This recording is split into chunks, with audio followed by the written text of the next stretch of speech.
All right, all right, all right, all right. Where we at? Where we at? Where we at?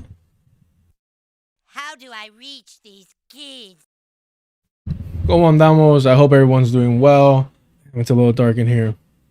It's a little dark in here. I'm a little too brown in here. What are we doing? Come on, Damos. I hope everyone's doing well. It's fucking hot. It is hot in here. My apologies for the music, y'all. With some of the changes going on, unfortunately, it kind of takes a minute to be able to, edit out the music and songs. So that's kind of a bummer there. Once I get a hold of things, once things get a little bit comfortable again, we'll get back to the music. For the time being, things are changing. My apologies there. Spent all the morning cleaning and just organizing things, and now it's time for us to get used to the later streams, which, hopefully I ramble less, that way that I don't stay up too late. I don't keep y'all up too late. My apologies to the East Coast. My heart's with the West, but sincerely, my apologies with the East Coast. Y'all have been nothing but fucking awesome with me. So I'm sorry that we're going to be streaming a little bit later for y'all. That's just the way that things are going to work out for, the foreseeable future. Again, if I'm able to get a hold of things sooner than that, we'll get back to the morning streams, which I appreciate. I enjoyed. But the one thing that I can say for sure is that you will see a higher level of consistency. Hold on. A higher level of consistency in terms of when I do stream moving forward. So I appreciate y'all, and I promise the growing pains will be worth it. Keeping it easy. Pleasure seeing you. I did reset the stream deck, or just reorganized it. I was going to start streaming at 4, and then I remember that, and I'm like, you know what? Let me pull back to 4:30 and just fix that. Cortisol soup. Either way, I'll catch you in the VOD. I appreciate that. For the VOD viewers, I was thinking about making the old VODs for members only, but I want feedback on that because I don't want to be grimy. It would just be the old VODs and not anything new.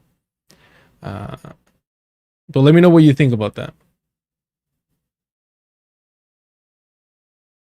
I'm scared. How come you're going to be streaming more consistently that they fire you? No, not yet. Not yet. Not yet. I just had to pick up more hours, unfortunately, just due to, life. And because of that, my streaming schedule is going to be more consistent in terms of like, this is literally the only time in the day that I'll be able to do it. Moving forward, I'm still going to try and maintain Wednesdays, Thursdays, and Fridays. If that changes, and I'm mainly looking at Fridays, because it's Friday, Saturday, Sundays are hot days to pick up shifts.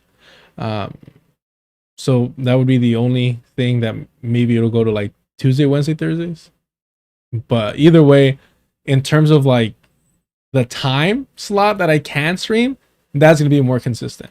You know what I mean? And I'm not saying that. I appreciate all the support. Honestly, like, I'm just fucking overwhelmed with all the support that y'all give me. So I'm not saying this to be like, y'all better go fucking support the Patreon, this and that. I'm going to put in the work regardless of what is going on personally. I'm here. You know what I mean? So that's not going to change. It's just the scheduling is going to change. So I appreciate all the support, whether it's through YouTube super chats or the Patreon or even the Cash App, lo que sea. I appreciate it. I'm going to work harder to make sure that I edit these live streams out, and that way I can rely more on the ad revenue and, give y'all a break. So I appreciate it sincerely. The setup might change. Not gonna lie, some things might change. They're gonna change, but it's fine. Así es la vida, and we push forward, and we're always grateful for, for what we have, what we will have, and what we've had in the past. We're always grateful for it. We always appreciate the opportunities that are presented before us, and we try to seize each and every one of them to the best of our abilities. And we're gonna stumble, we're gonna fuck up, and the best we can do is just dust ourselves off, get back to it. These are too many cliches for me. These are way too many cliches. But that's where I'm at mentally. It was a little difficult, not gonna lie to y'all, but we're good. We're good, and I appreciate all the support always. I'm glad that it's all the changes are happening now and not when it was just like 12 people on the stream. So honestly, like, this is keeping me fucking sane. So I appreciate y'all. I will say, I think this is a funny article that I'll be reading. I'm always down to hear people out, y lo que sea. I think people have misconstrued how I feel about Argentina y Argentinos. Just because if I'm talking shit, you best believe I'm gonna be talking shit. Like, that's just the way it is.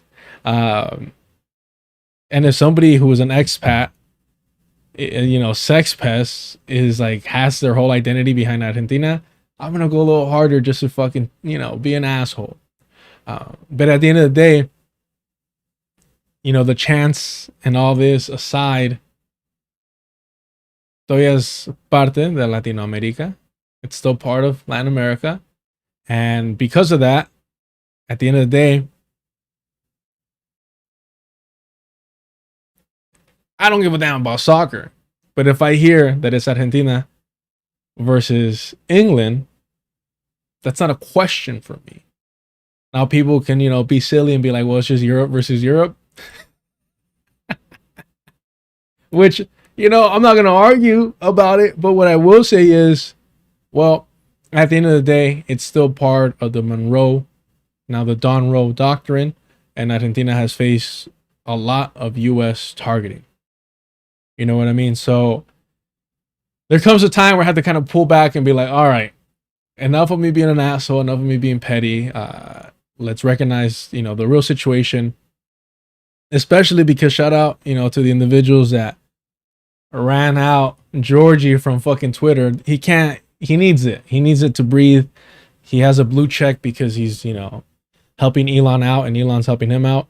So he got ran out of Twitter again. I'm assuming that somebody realized the unhinged things that he was doing that probably knew him in real life and were like, bro, like, you're scaring the women around here. So please stop. He embarrassed himself. It is what it is. But look, all that aside, because that is hilarious to me. It is funny. Don't get me wrong. The American reincarnation of Franz Fanon.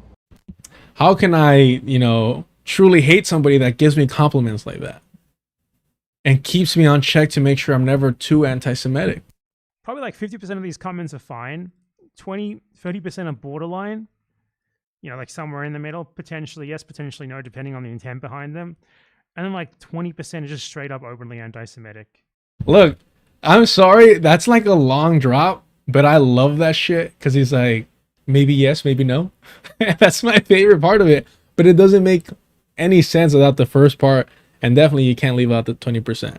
But in all seriousness, I can't allow some fucking expat sex pests to represent Argentina. And it makes me... it does bum me out that he's the face of that. Because I don't think that's fair to them. I don't think it's fair to anyone for Georgie to be the face of fucking anything. So, we'll leave that there. But I do want to read this article. See, some unhinged things are happening in the chat. And descendant from people that were literally colonized by the Spanish, like... you know what I mean? Like, sometimes I gotta be like, what's going on with y'all? What's going on? What's happening? Come on. I know you don't want to talk historically, but the Spanish are like the worst fucking thing on the planet, second to the English. Is that better? All right. Let's get back to this. And I appreciate y'all being here. Do me a favor, hit the like button. Hit the like button. What did you know, Jay? What's going on?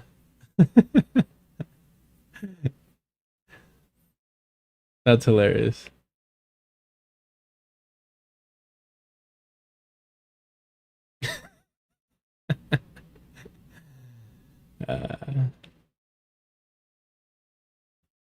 Oh, and then I couldn't go for a bowl today. I went with a plate.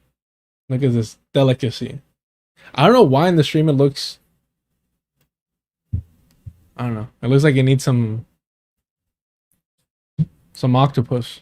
You say we. Who are you referring to when you're talking about Sam, huh? Well, I don't Settlers, Europeans. Hold on. You're talking about white people or are you talking about Jewish people? No. That was an accident. I think that means it's time to get started here.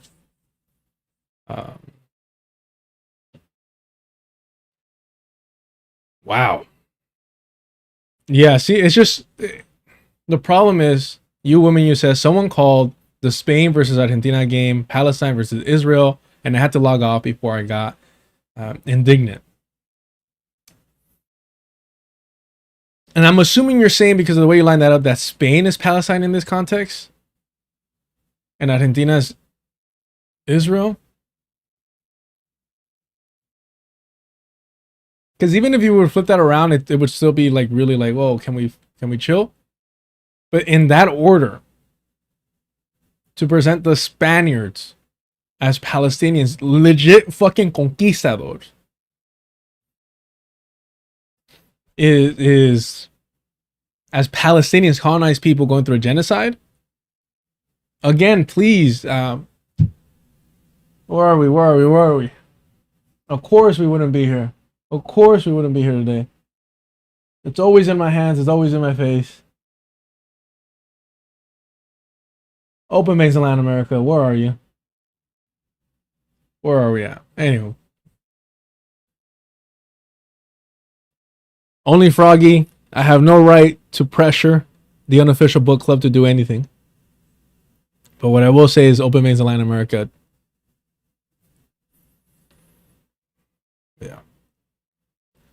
Plain Sight, thank you so much for the jewels. I appreciate y'all. Thank you. All right. So let's not allow some European, Australian expats to dictate what Argentina is and isn't.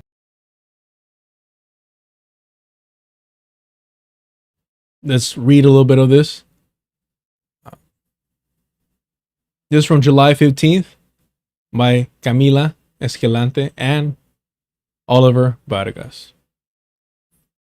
Argentina of Latin America. And even that title name to me was like, okay, I see what you're doing. That's interesting. And I appreciate it. Every day, Argentinians are victims of imperialism. The algorithmically push narrative lumps workers into the same box as the ruling class that they're fighting against. Again, all jokes, all shit talking aside, which, to be honest, I usually, that's my lane. You know, literally, if you're around me in real life, I'm trying to cope with reality to such an extent that I'm always joking around. And if I go pull it off, all my fucking bits are deadpan. If you meet me for the first time, we're at work. If you meet me for the first time, we're training, like I said, like something like that, more personal to me. You'll consistently hear people I'm barely interacting with being like, can please stop? I can't tell if you're serious. Can you just please be an adult for like 5 minutes? And I'm like, dragging my feet. I'm like, fine. Yes, there's a fire in the next building. No, do not go in. No, it's just me. I have no time to take shit seriously, which is a big problem of mine. But when I'm seeing a consistent reimagining of what Argentina is and what they've experienced, and almost removing the recognition, acknowledgement that, again, it's America's backyard. The Don Road doctrine is very real. And Milei has essentially, as far as I know, if you have individuals, even some of those living in Argentina, saying that Nicolás Maduro was not a legitimate president, that he had stolen the election, there's no denying that Melee has done the same.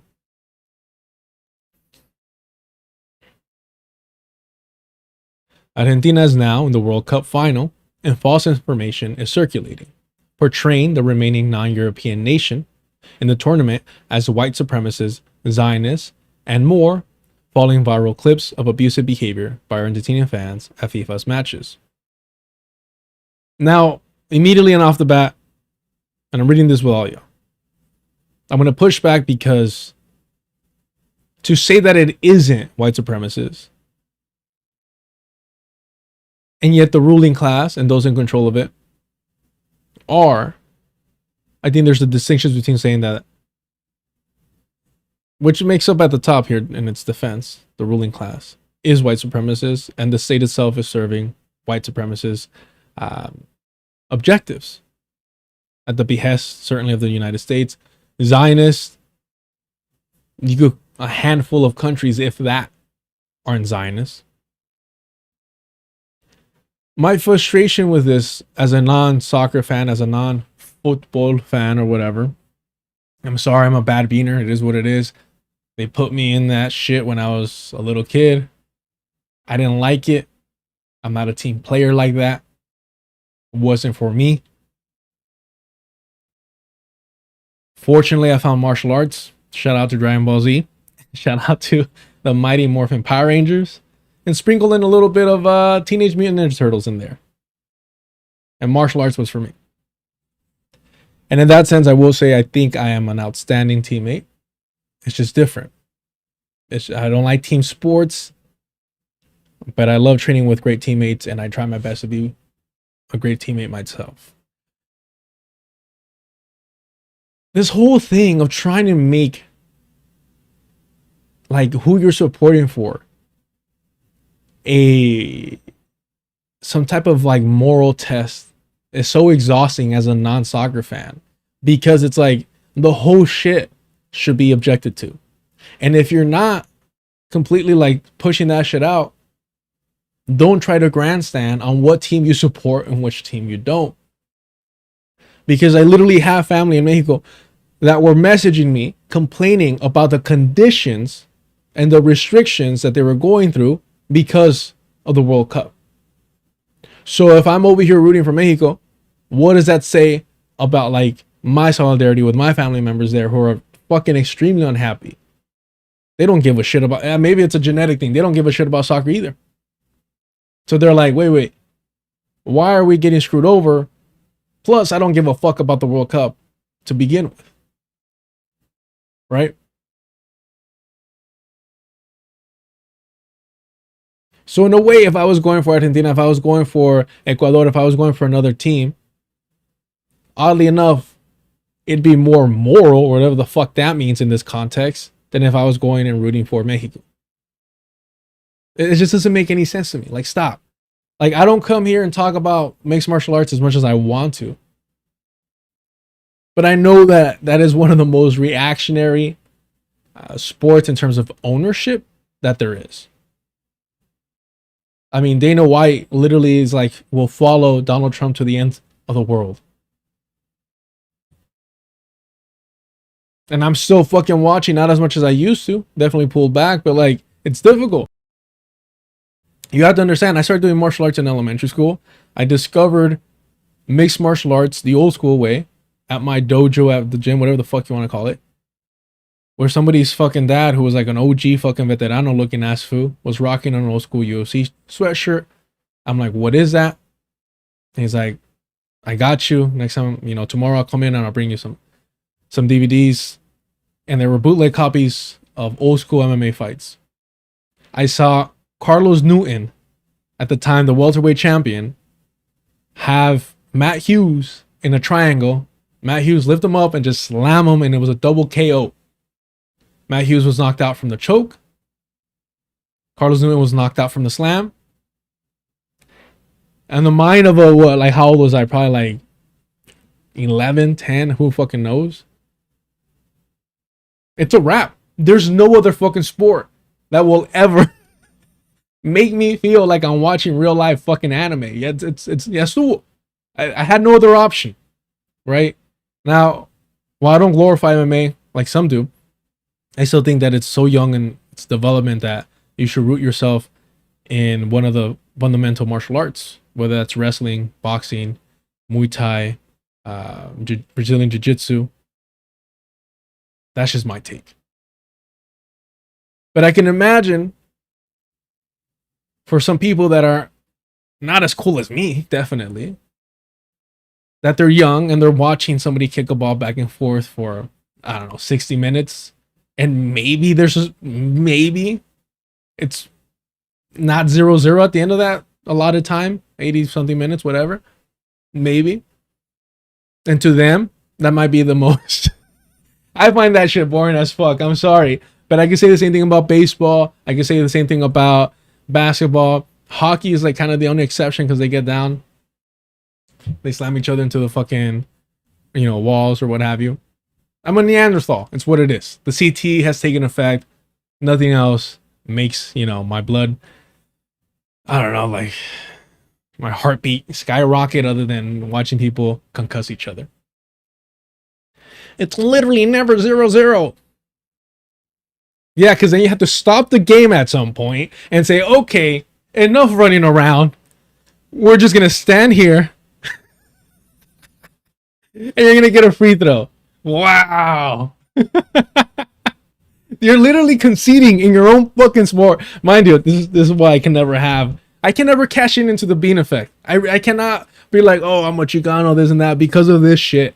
I'm the worst when it comes to this stuff. I'm the worst. I'm sorry. What I should be doing is like, oh, el mundial es la vida, really cashing in. Rugby was my shit growing up. Rugby, there we go. CTE and I'm in. All right. All right. Let's move forward. Some complexity was lost as Argentina became the tournament's most despised contender.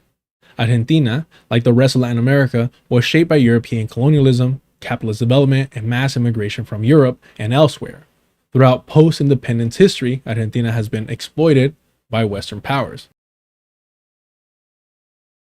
Not a single fucking lie, chat. All this is correct. All this is accurate. Who can deny these facts here? It's not a tangent if I'm relating it to the article.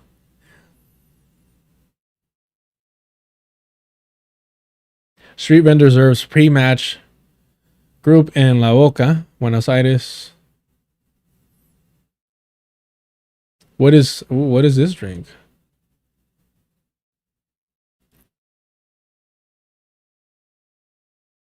I don't know what that is. But they're violating BDS, and this is why they're all Zionists. Today, the British occupy a quarter of Argentina's territory. The UK has, for 193 years, maintained an illegal and militarized occupation of the Malvinas Islands. It was there that 649 young, poor Argentinians were killed by Margaret Thatcher in the 1980s Malvinas War. The Brits are stealing hundreds of thousands of fishing resources annually, with plans to extract hundreds of millions of barrels of oil in the coming years while searching for diamonds and gold. And this is what I mean. Like, this is fucking undeniable. And I don't think that Camila Escalante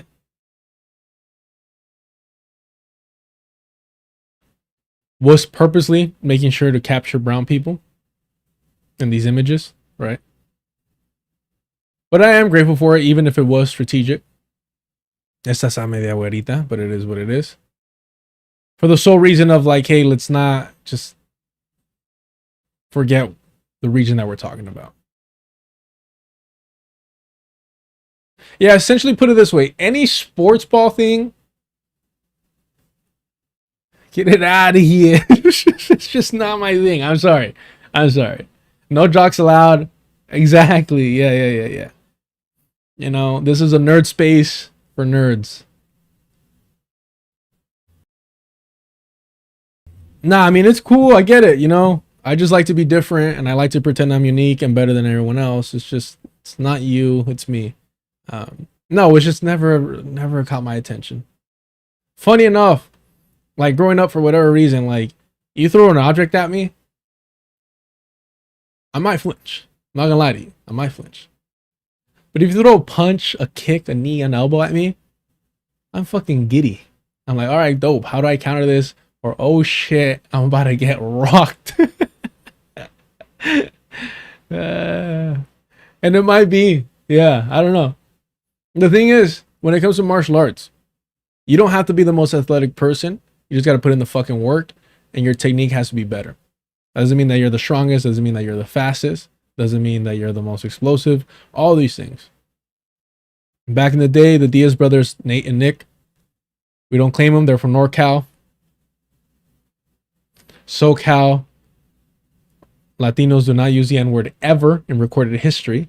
NorCal's a different story. But they weren't athletic at all. However, their cardio, especially for the time of the sport, was so intense that they were able to outwork more athletic competition. Like visually, like just, physically superior athletes than them. So it's always a little different with combat sports.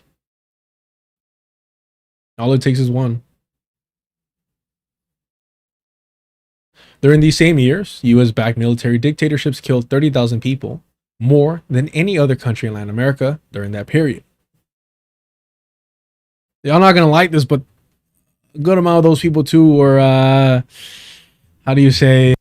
You say we. Who are you referring to when you're talking about Sam, huh? Well, I don't Settlers, Europeans. Hold on. You're talking about white people, or are you talking about Jewish people? No.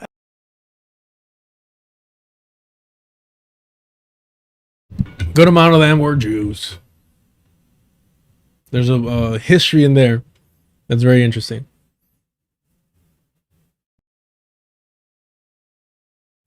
Did I say perplexion or what are y'all saying? Complexion.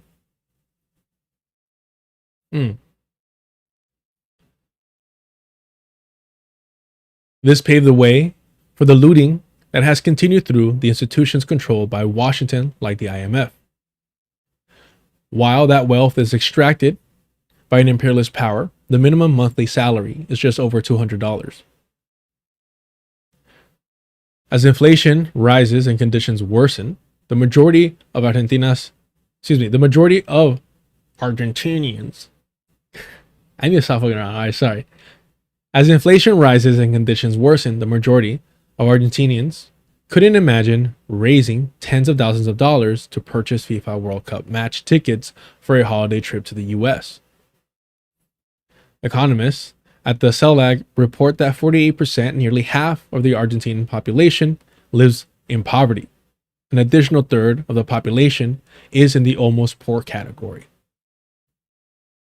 Everyday Argentinians are victims of imperialism. It's just a fucking reality. And does that mean that they're not fucking assholes? Does that mean that they don't have a superiority complex?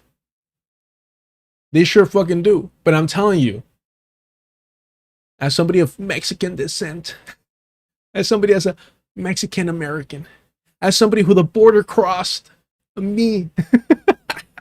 No, in all seriousness, look, Mexicanos were some of the most nationalist, xenophobic, self-centered, we think that we're the fucking best at everything people. We all got a little bit of that, right? Nationalism, it's dangerous. It's a tricky thing. So I'm in no position to say, hey,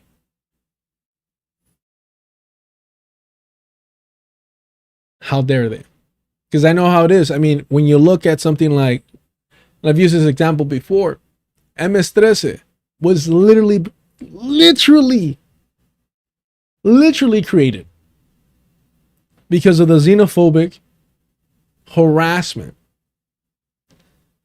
that Salvadorians were facing at the hands of Mexican and Mexican Americans in Southern California and LA. There's no denying that we have a fucking problem. Remember the article I always used to pull up from The Guardian, I believe, that let's see, Mexico, the census for the first time. What was that article?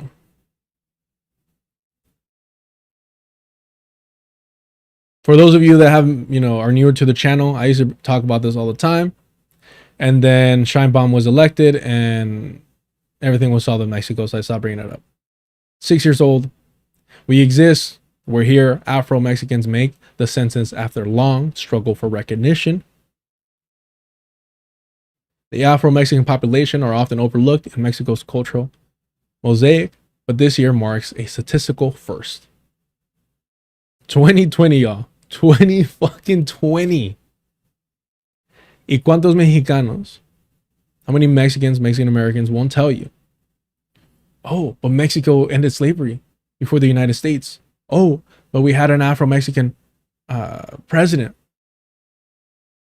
All these things. MS Teresa was essentially a California gang, no? That later was deported back to El Salvador. Literally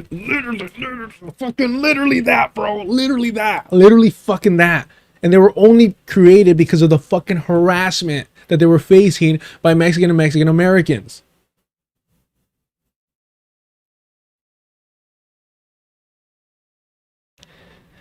I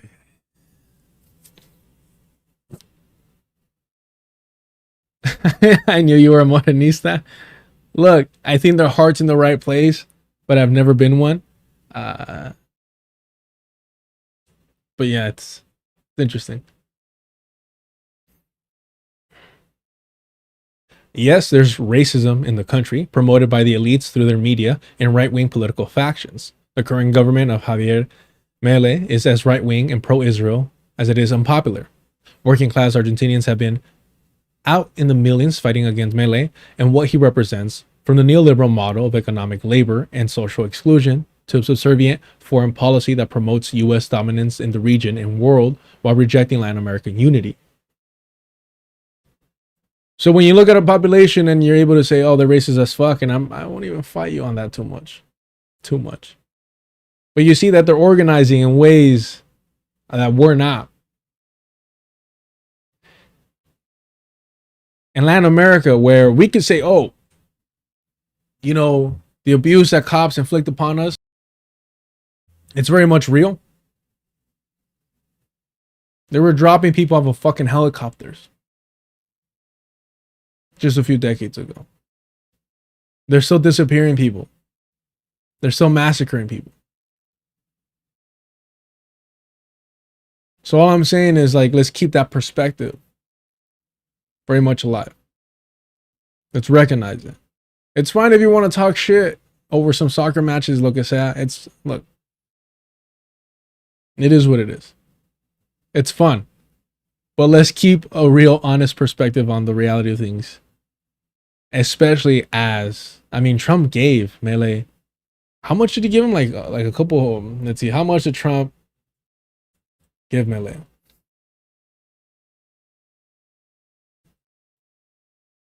Milei.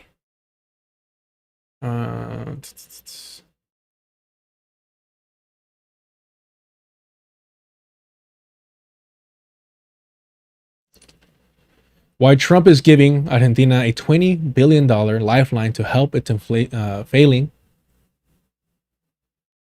Oh, I read failing, but it's literally flailing economy. Why would you not just put failing? Look, I feel like whoever fucking did this should be held accountable for trying to antagonize dyslexic people. Because when I first saw it, I read flailing and I'm like, wait, that's not right. So I'm like, it has to be failing. Something's fucking up here. This is abusive and I will not stand for it. All right.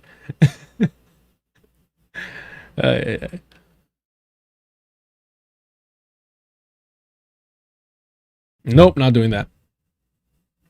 All right. NBA got some legendary fades though. I'm sorry. The amount of professional athletes that are outside of combat sports that can actually fight is like probably in the 1%. All right.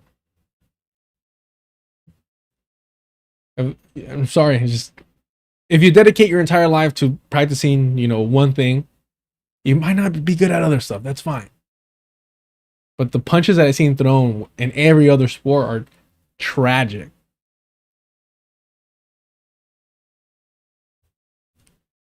And here's the worst part. When it comes to mixed martial arts, some of the worst strikers have become champions. As strikers, not even grapplers. It's fucking brutal. All right.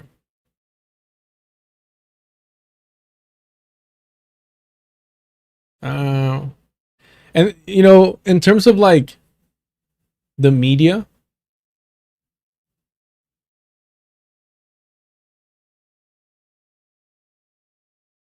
I didn't really pay too much attention to this before because I grew up watching everything in Spanish.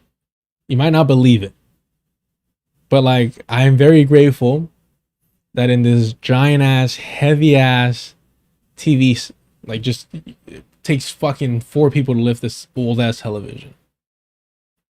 La Época del Oro was always on. You would always see movies in black and white.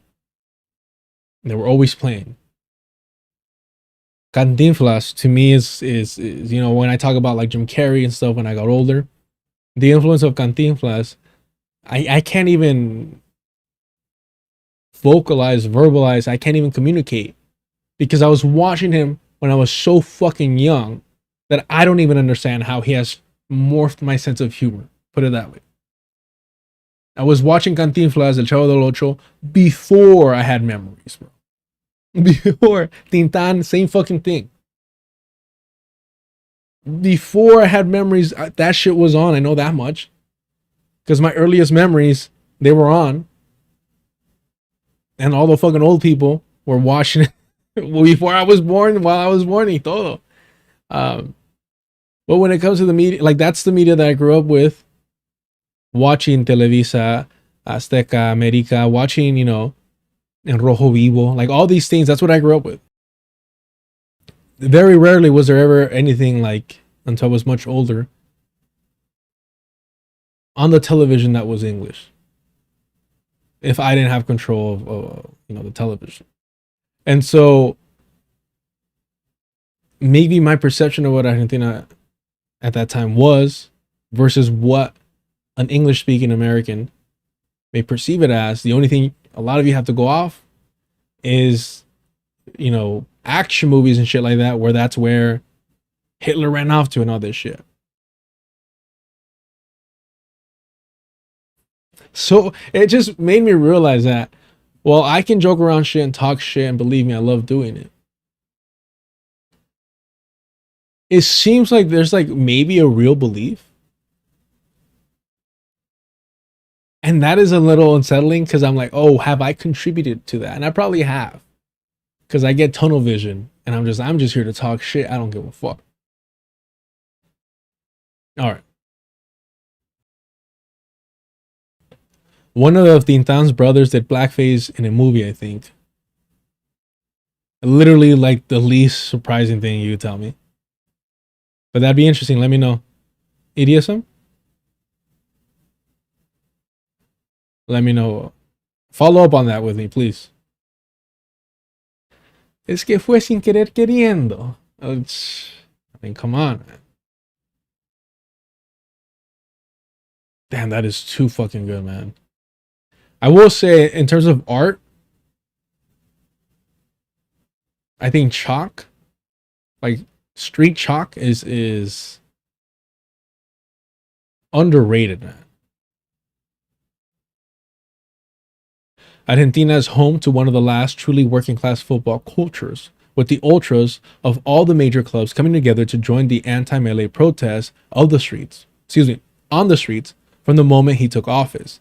This is a permanent culture of Argentina. It was here before Melee, and it will be here after he goes. It's led by the legacy of Diego Maradona, the maximum and most loved figure within the country. I mean, homie had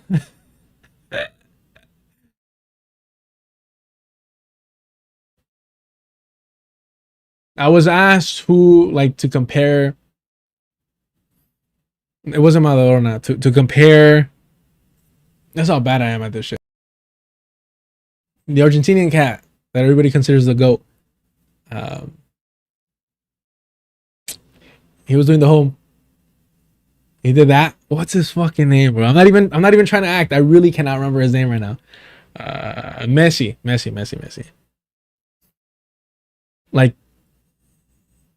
talking about how he changed the game, right? And I'm listening to this, and they're like, I don't know who the equivalent in combat sports is. And they said Muhammad Ali. And look, if you're not a boxing fan, which I wouldn't consider myself one, but I'm a MMA combat sports fan. You know, if you follow the sport enough, even at the limit that I follow it, Muhammad Ali is not the greatest. He changed a lot of things in terms of the heavier weight divisions. For sure, his movement was impeccable. All these things. Revolutionized a lot of aspects of it. But it's not necessarily his work inside the ring. It was the way that he carried himself and talked and promoted fights, as well as his political positions that he took and his associations politically. He very much stepped up to the time and moment, the best that I think an athlete could. And so I always clarify, I'm like, look, even as a non-boxing fan, there needs to be a better understanding of what Muhammad Ali actually represents as a whole and not as solely a boxer, right? It just is what it is. And please correct me if I'm wrong. But again, even my limited understanding of boxing and its rich history, him being considered the GOAT is an unfair thing to say based on his work inside the ring.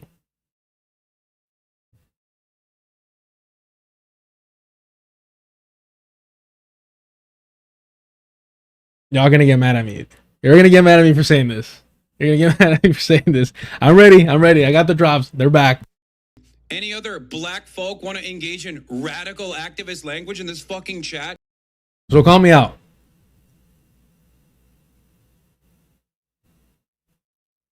Doing shit like this.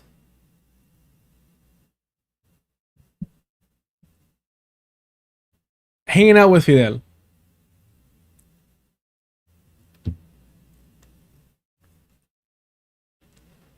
All I'm saying, I think it's a lot more radical than hanging out with. Wait, what do you think about Luis Farrakhan?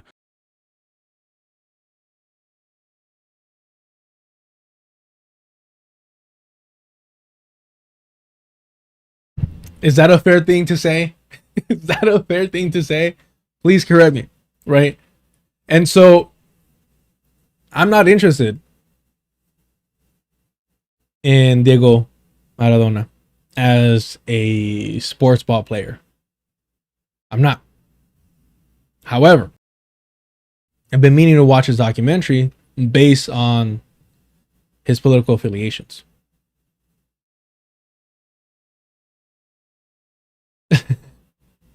Who's this? James Light. Okay, bro, stick to MMA. But push back. I'm telling you, from what I've understood, talking to boxers and boxing fans, that's all I'm saying. That's all I'm saying.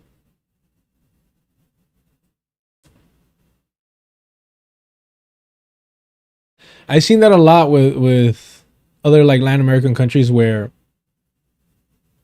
we talk shit and all this, but at the end of the day, like, a lot of people outside of like Argentina have a deep devotion to Maradona. And I will say, I think to a lesser degree in terms of politics, but in greater in terms of sport, to Messi.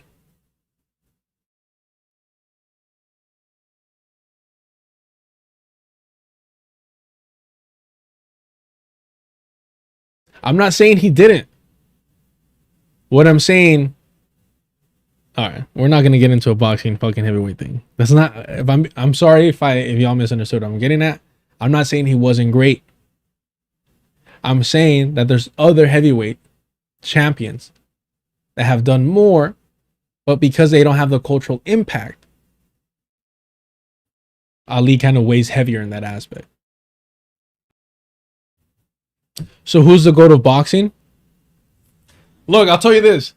I don't give a fuck what combat sports it is. Never come to me with a fucking heavyweight or anyone above 175, 178. I know boxing has like 200 fucking weight categories.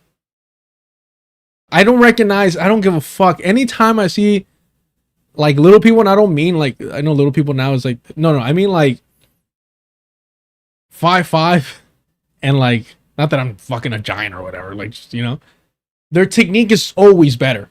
Every single fucking time. Their cardio, no fucking question. In terms of technical entertainment, I can't ever take anyone serious that starts off with fucking heavyweights.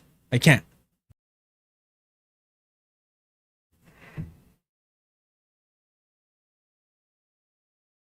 Was Julio Cesar Chavez good in your opinion? I'm not a boxing expert, historian, or honestly, if there's no kicks involved, it's hard for me to be a fan, but I'm trying to grow as a person.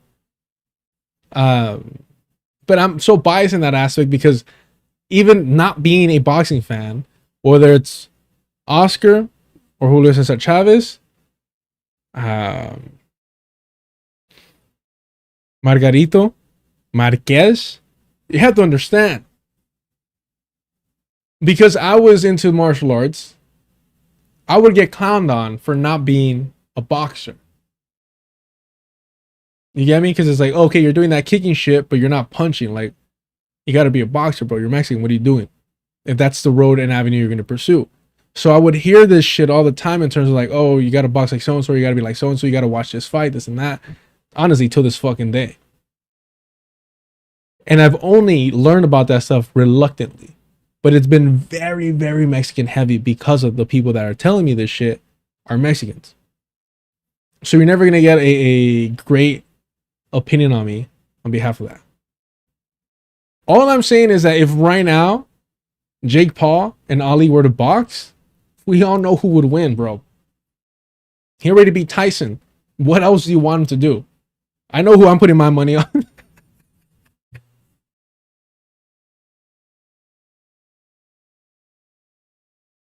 All right, chat. Reducing the population of 46 million to the actions of an unpopular government and the country's elite is patently mistaken. Oh, that's it? Wow. That was actually a low-key lackluster way to end the article. Or maybe I got distracted because it's indirectly about soccer. So there we have it. I'm the worst at this. I apologize. Do me a favor, y'all. Hit the like button. Subscribe if you haven't already. If you want to help support the channel, super chats, super stickers, jewels, and gifted are all turned on. Subscriptions as well. Excuse me, memberships. Check out the Patreon. $2 gets you access to a Discord. Great fucking vibes in there. The unofficial book club on Saturdays. They're on Meditations of the Wretched of the Earth by Fanon. Potentially. I'm not trying to put my finger on the scale. But maybe next up is Open Veins in Latin America. But we'll see.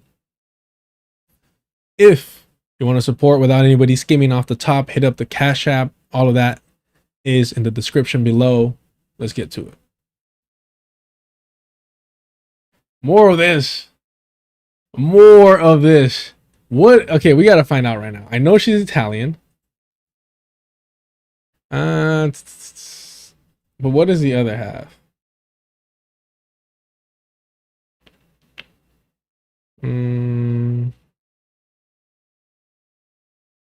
Oh, I was right. Okay. Her mother's Chinese and her father's Italian. There we go. Have I told y'all, by the way? Have I admitted to y'all? I know I have in the past, but it's been a while. I actually met Francesca Fiorentini. Very nice. Very nice person. I didn't know how much about her at the time. I didn't know how low she would stoop. which is unfortunate but unsurprising for these like TYT kind of political commentators.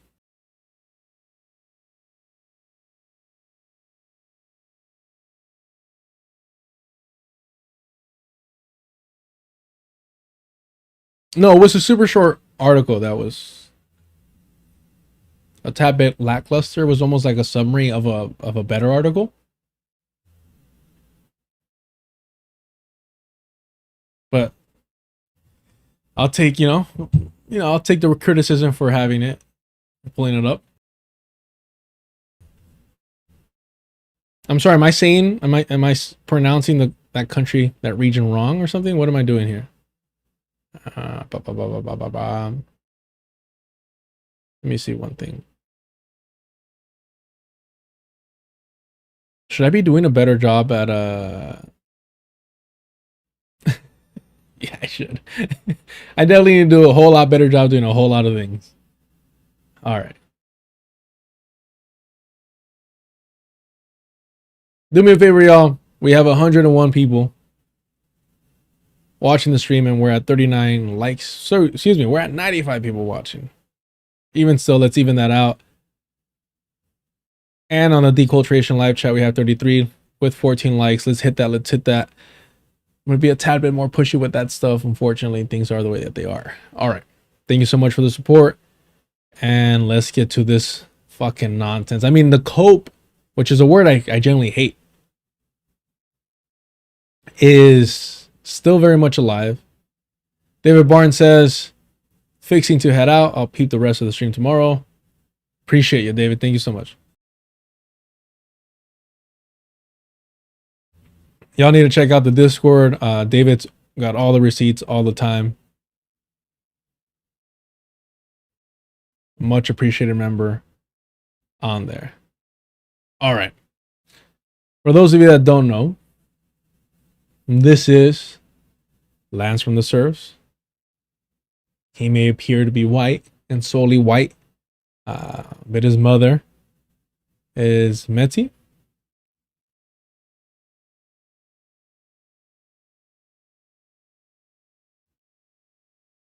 I gotta be nice. I gotta play nice because they actually do a pretty decent job here. And also, they were against Grant Platner from the beginning. Sorry, let me handle this right now. BT, I haven't been able to get the Patreon bot to add me to Discord. Sad. BT, so DM me on Patreon because that must have been a while ago because I message every new member on the Patreon. The invite personally to thank them for their support.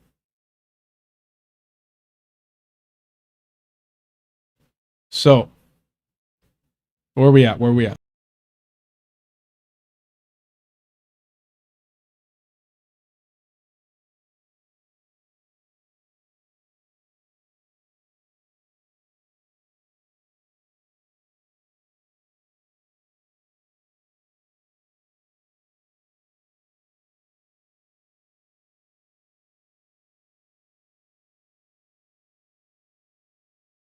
I don't know what's going on, but it's fine.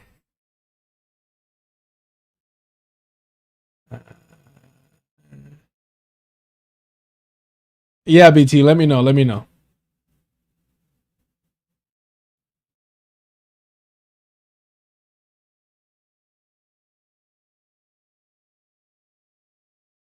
right, let's get to this.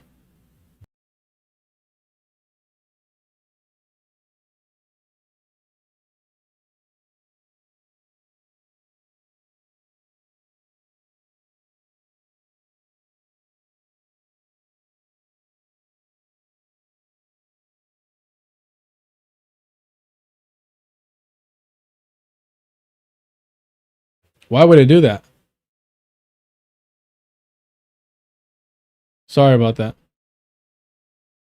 I think we're down a would-be potential leader in Maine as the, Platner scandals just grew a little bit too much for even the people who, yeah, for some, not for enough people, but for people who were willing to, you know, give him the benefit of the doubt over and over again. And we can talk about that. But, you know, you were someone who was always dubious about Platner. And I would love for you to like explain where your thoughts are now. And we can talk about, you know, I can sort of, you know, talk to my audience too, who I know, you know, is pissed. And a lot of people are like mad, like, shouldn't we have known?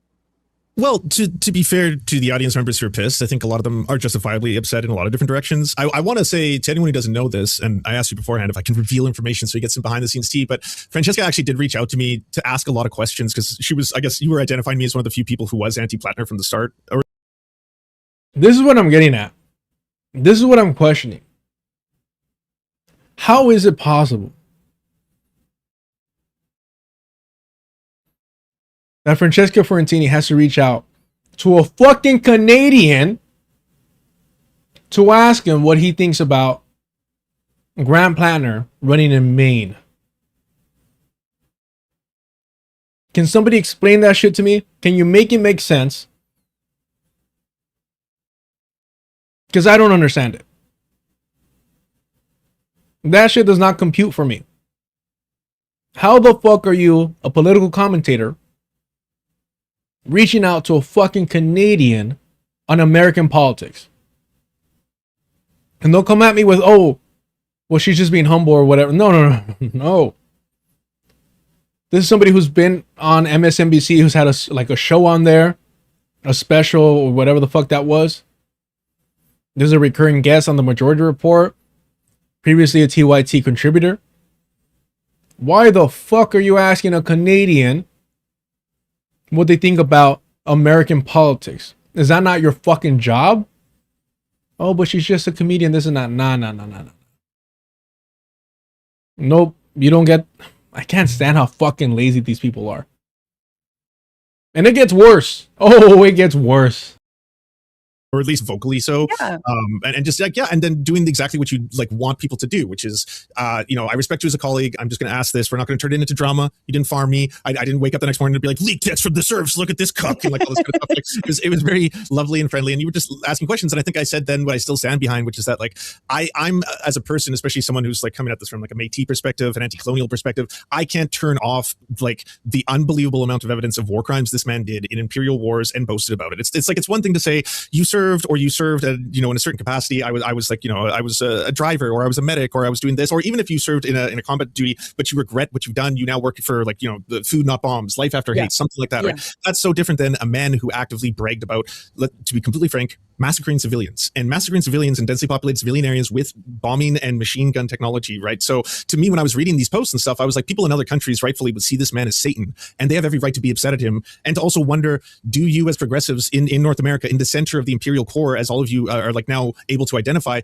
do you care about us? And do you care like at all about like the horrors that, because like you did this to us, you came into my backyard, you kicked in my door, you took my kids out of my parent, like, you know, out of their family's arms, you bombed our houses, you shot us in the face. That was you, right? And we were sitting back taking that, and now that same person is like, I'm going to become a senator. And it wasn't even like I got a moment to. Here's the worst part. Based on the information he revealed, that she reached out to him, I don't think she's happy with what she's seen in the chat. He already told all of this to her. This is not the first time that she's hearing this position or this argument.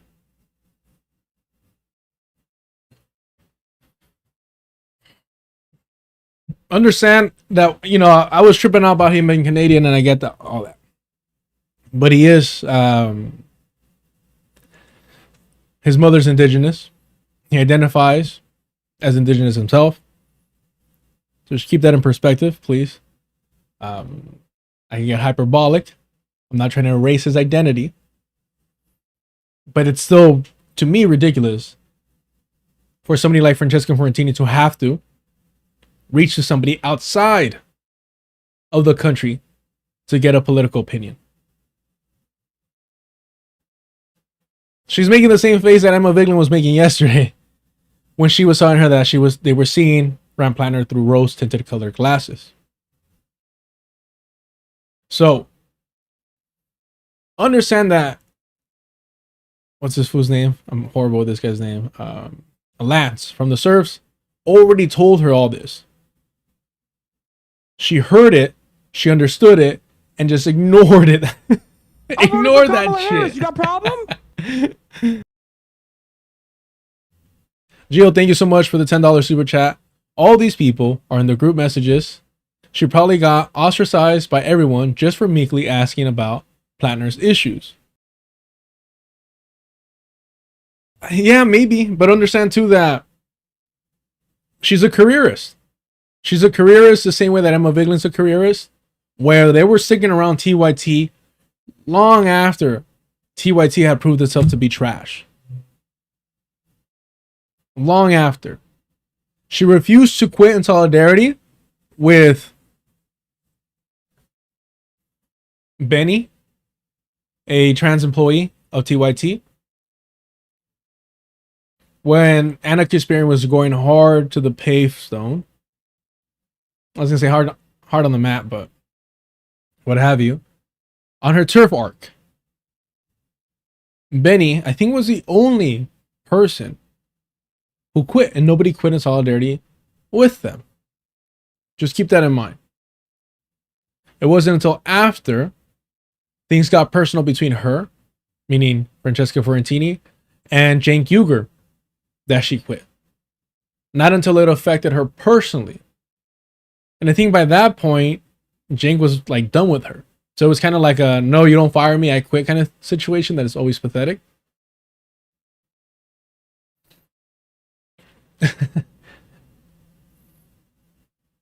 But yes, Gio, I can confidently tell you, not that I've been invited into these, not that I would ever be invited to this, keep that shit in mind. There are group chats. There are definite group chats. But there's group chats everywhere. And I've always struggled to stay proactively in clear communication in any group chat. So if you want to reach me, do it directly. Don't think I'm going to answer the group chat. It's not because I'm too cool. It's because it's overstimulating. Thank you very much.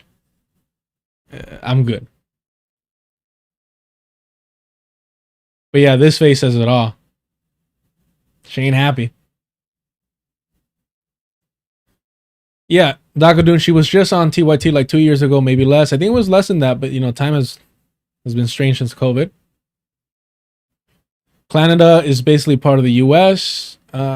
Believe me, if that were the case, essentially the National Socialists under Bernie Sanders would have won because of healthcare. Someone needs to leak the group chat. I mean, what can these fucking boring ass people say that would be surprising? I'm genuinely asking. Afro question. That's great. Afro question, generally asking your question. Like, would there be anything surprising in the group chat that these people aren't already publicly saying that it's embarrassing?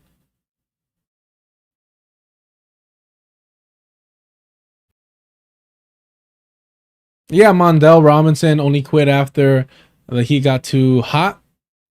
Dub King, Reggie, another prime example. Like a lot of these people, like, bro, like TYT is the hill you're gonna die on to ruin your reputation when clearly you don't need the money, not because they're not paying that well either way.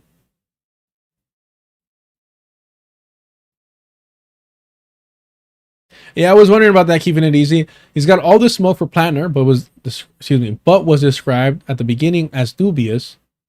Where did this energy come from? Yeah, I was confused why you used the word dubious. I was dubious on Grant Platner. All right, let's get back to this. Sit back and be like, can we talk about this? All of a sudden it was like, and if you don't support that, you're a Zionist. And then I was like, if I don't support that, I'm a Zionist. Why are we using suddenly the Zionism, like, because he's going to get into power and do all these great things? Let's go back a little bit because I want to point something out. Let's go back a little bit. Out of their families' arms. You bombed our houses. You shot us in the face. That was you, right? And we were sitting back taking that. And now that same person is like, I'm going to become a senator. And it wasn't even like I got a moment to sit back and be like, can we talk about this? All of a sudden it was like, and if you don't support that, you're a Zionist.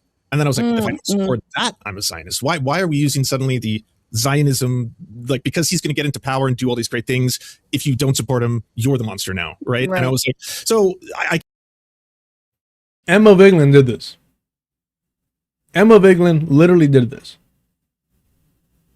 Where because the Jerusalem Post was exposing things before other networks or other media platforms were, because it was in their interest, of course, to prevent even Graham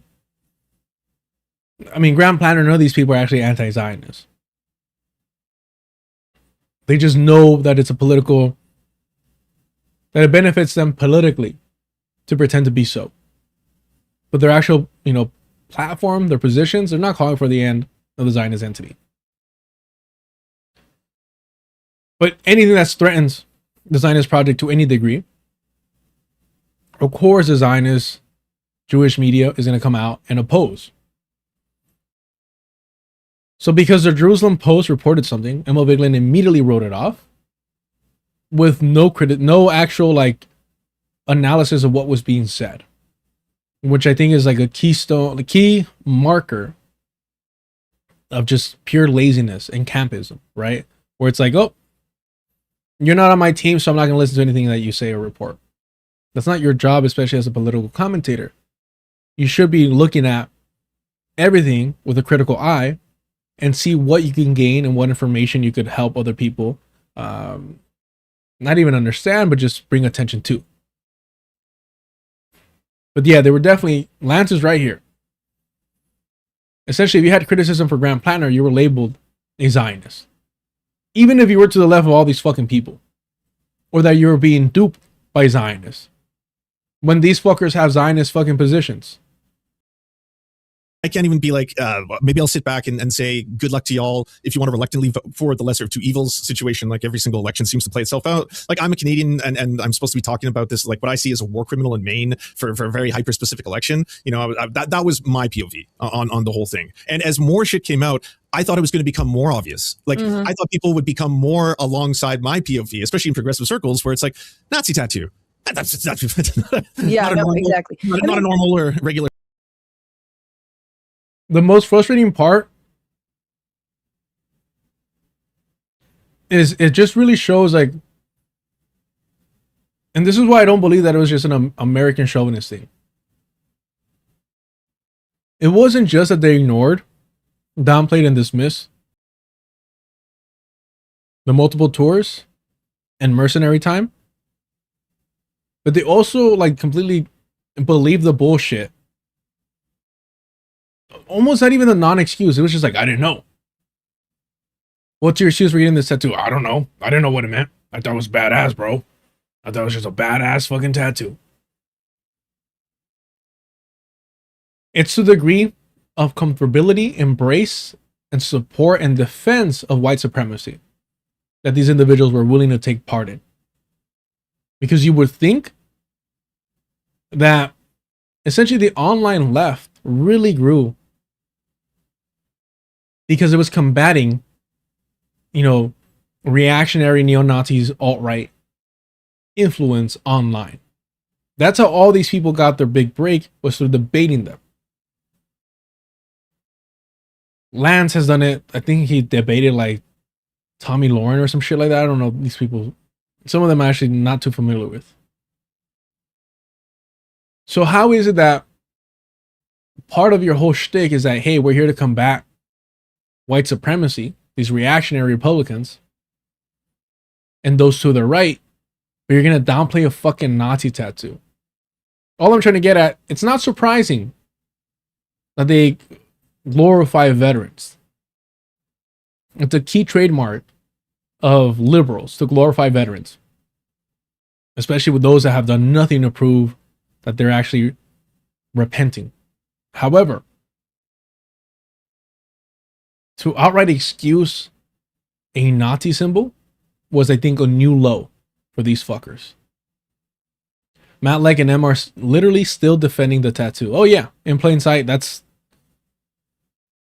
like I said, new lows, just discussing people. Emma still stands by the fact that if you're a secret Nazi, she'll still vote for you. Abhorrent. Thing. I think here's what I'll say. I mean, I was, again, never fully sold on Platner, and I think the reality is I trusted others who were more steeped in politics than I. This is the most cowardly fucking thing. How the fuck do you make Emma Vigeland look good? How does anyone make Emma Vigeland look good? See, growing up, and I don't share too many details, this is something I was told. I don't care who you hang out with. I don't care who your friends are. Whatever happens, the consequences are solely yours. I'm not going to look at any of your little friends. I'm not going to blame them. I'm not going to say they influence you. I'm not going to say they peer pressured you. I'm not going to say it's because of them. Your actions are your own. So I grew up with this mentality. It was very freeing too, because that meant that I knew that I could hang out with whoever. Didn't matter. Whatever actions I chose to take were of my own volition. And it really conceptualized self-agency at a really young age, which I appreciate. And so I never went around blaming other people for my actions, for them influencing, peer pressuring me, whatever. It didn't fucking matter. If I didn't want to do something, I just didn't do it. I didn't care if they were making fun of me, teasing me, or what have you. It was just, I know that the fucking ass whooping is going to be solely for me. And consequences were solely going to be mine. And no level of trying to, redirect the consequences was going to be successful. So to hear a grown-ass person, a parent, a fucking parent, imagine how she's going to raise her child with Matt Lee, to turn around and say, well, you see, the problem was, I wasn't really sold on Grant Platner. What it was is the people I was asking. No, the people around me, the smarter people around me, they were telling me it's okay, so I thought it was okay. It's so fucking pathetic that you expect that type of response from a teenager, bro.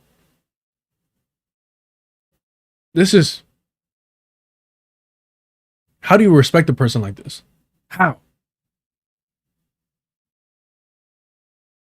I was, again, never fully sold on Platner, and I think the reality is I trusted others who were more steeped in politics than I was, meaning specifically like the folks on the Majority Report. And because I do a weekly show, I don't even know if other than the angle of, hey, there's this populist progressive running in Maine who's like talking about Gaza, I don't know if I would have paid too much attention to this race anyway. Bro, this is so fucking pathetic. Look, and I appreciate it. Don't get me wrong, I appreciate it because, yes, she's throwing the Majority Report under the bus. Please. I'm surprised. I thought that you, as a pygmy for white people, Francesca Fiorentini, I thought you were going to be like, these white people tried their best. They truly believe in their heart of hearts that Grant Platner had changed despite all the evidence. I thought she was going to go that angle, but to be like, yeah, the Majority Report misled me because they do a daily show and I do a weekly show. And so much happens during a week that I can't just in that time span of a week, I can't do my own research. I only know about politics one day out of the week. And I shut everything out. And that next week, I don't look up what happened during that time. I just focus on the day of. So if the news of Grant Platner did not drop that fucking day that Francesca Fiorentini decided to stream, she just would never know about it. That's what she's saying, right? Am I wrong, chat? Let me know in the comments if I'm wrong, that what Francesca Fiorentini is saying, I only stream once a week, so I only know what's happening in politics once a week. The rest of the days I have to rely on the Majority Report, and they misled me. And what I will say, they did mislead a lot of fucking people. But as a grown adult, in this space, covering politics, having been from TYT, having done work with MSNBC, this is fucking pathetic and embarrassing to say the least. Do not take these fucking people serious, ever. But I trusted people who I thought were paying attention closely, right? And So initially when the tattoo stuff came out, I was very innocently asking about like, okay, but is it possible that he didn't know? You know, is it? And every time you ask that online, you would get dogpiled on. Are you kidding me? No. And so that.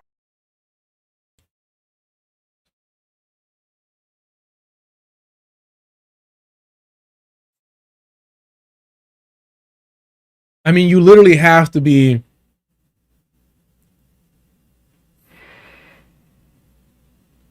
I'm trying not to be ableist. I'm trying to not to be ableist. Excuse me. Trying not to be ableist. I don't buy this.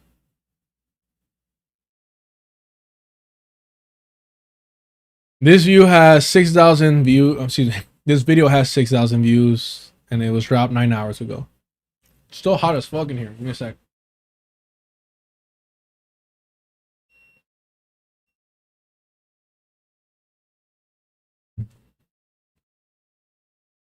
The lights don't help. All right. Oh.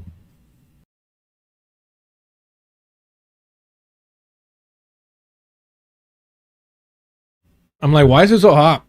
It must be the lights. Not that I'm almost done with the fucking chips.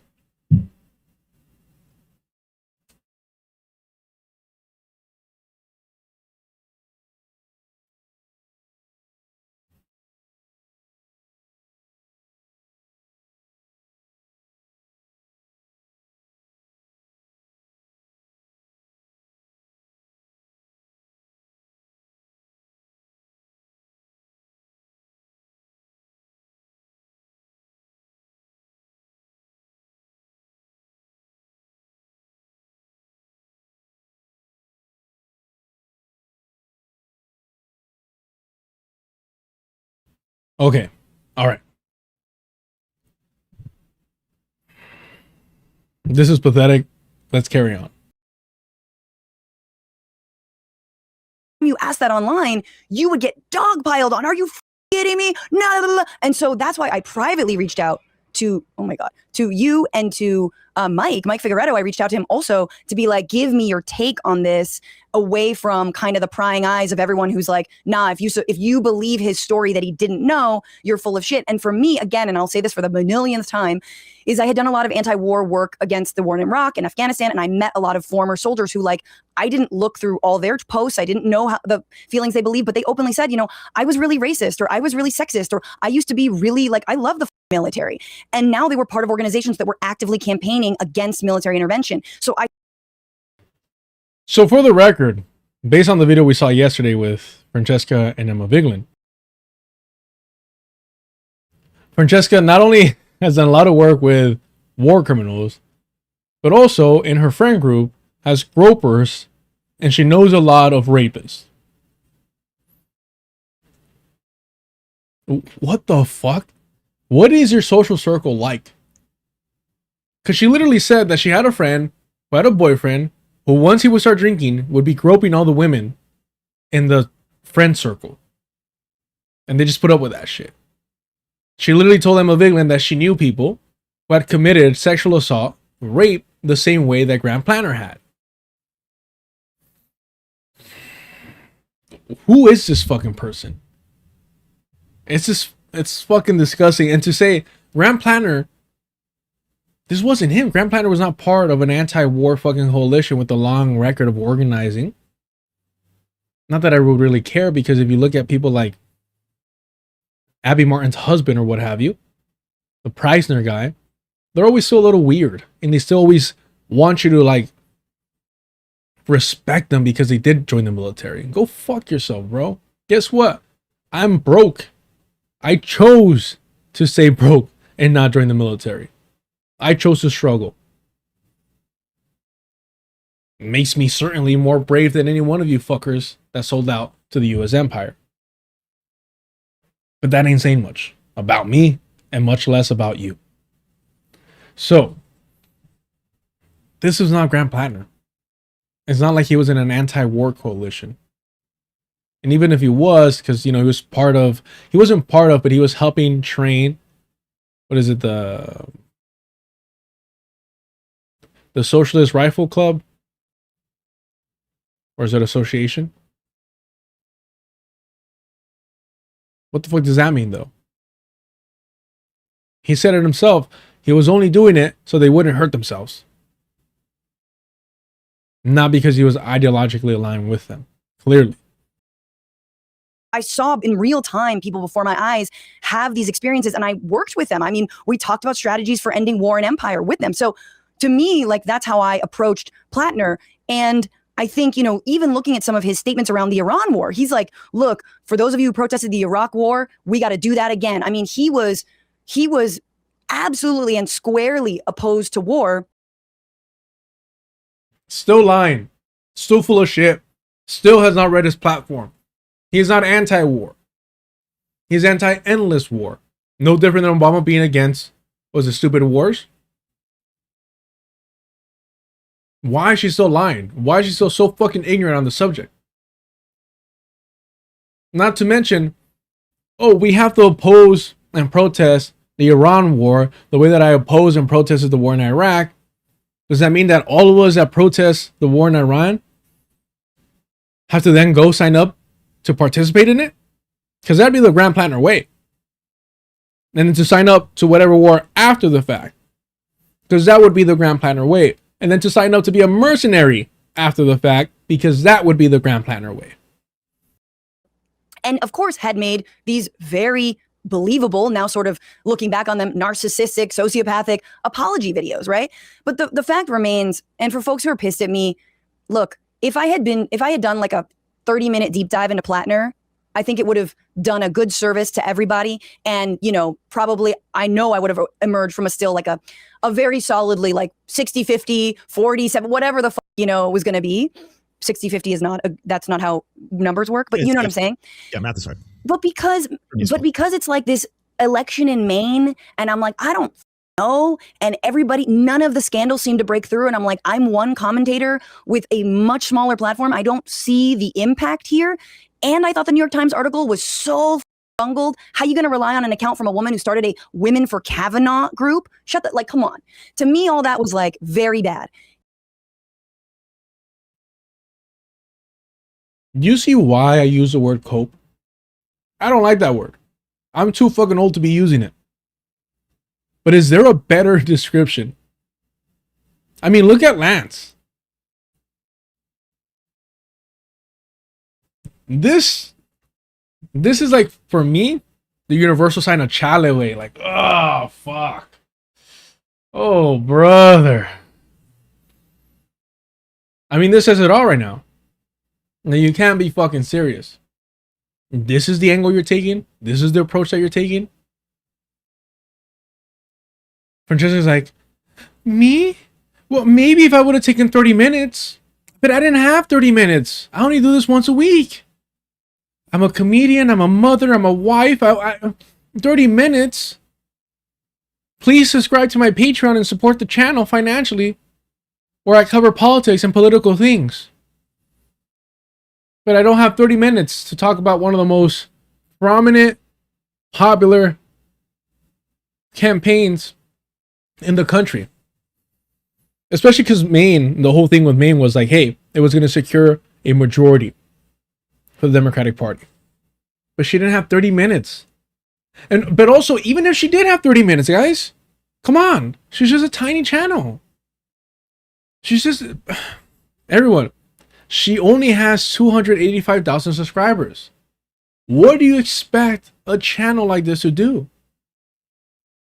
What is this, 250,000? What does that mean? Who cares about that? So she has 250,000 subscribers. Wow, big whoopee to do. I have 9,000. So clearly, I want Grand Platner to win till this fucking day. All right, brothers and sisters. Like, what are we doing here?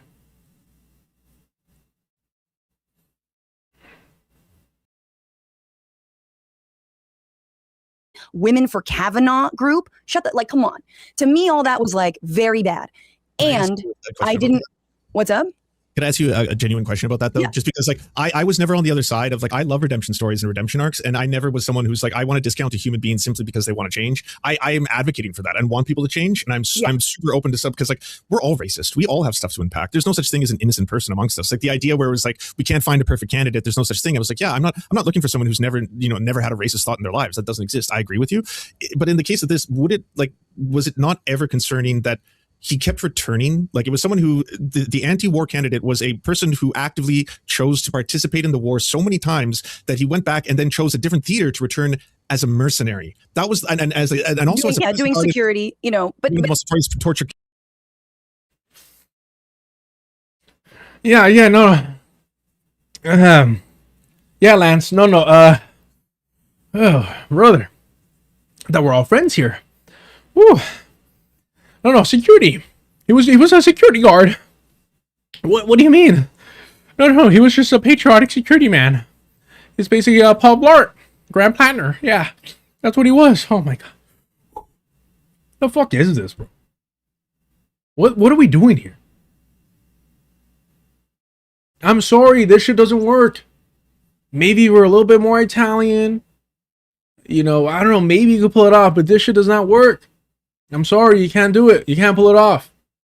As a mercenary, that was and also doing security, but the most notorious torture camps in U.S. imperial history. So I was like, this to me is something where I was like, how is everyone like? I guess moving past that. And here's the thing. Look, I reached out to the Platner campaign because I wanted to interview him, and had I been able to interview him, people who follow me know how my interviews generally go. Like I will be pushing back on this shit, right? That's not to say, I mean, the dude was very good at lying openly, but that was. I'm sorry. If you reached out to Grant Platner's campaign and they said, no, we don't want to speak to you, and your whole thing is, everyone knows how I fucking interview, shouldn't you? I'm sorry. Shouldn't you have realized then that they're full of shit? That they're avoiding your epic style of fucking interviewing? Shouldn't that be a fucking sign? Because Hassan Piker said the same thing. Oh, I wanted to interview Grant Platner here in my house so I could hold him accountable and ask him the tough questions. Yeah, and then their team said no, which is bullshit, by the way. Their team said no, and you still decided to support him. Shouldn't you be like, hey, everyone, I was going to ask him hard questions. I was going to push him.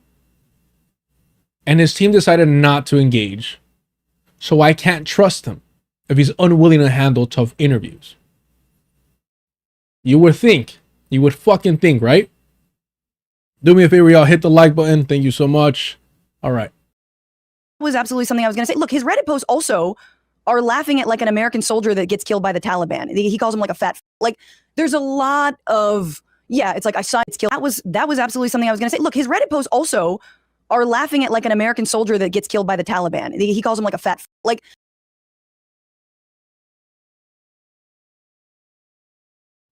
I didn't see that Reddit post.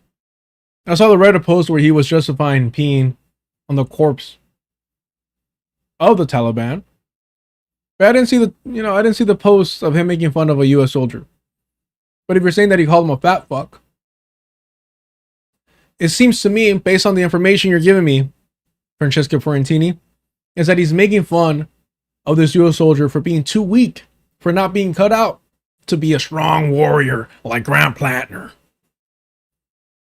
Which aligns with what the reactionary Republican woman that he physically assaulted and dated had said about him. That he had no sympathy. That anything emotional he viewed as feminine and weak. Because the motherfucker is a little fascist narcissist.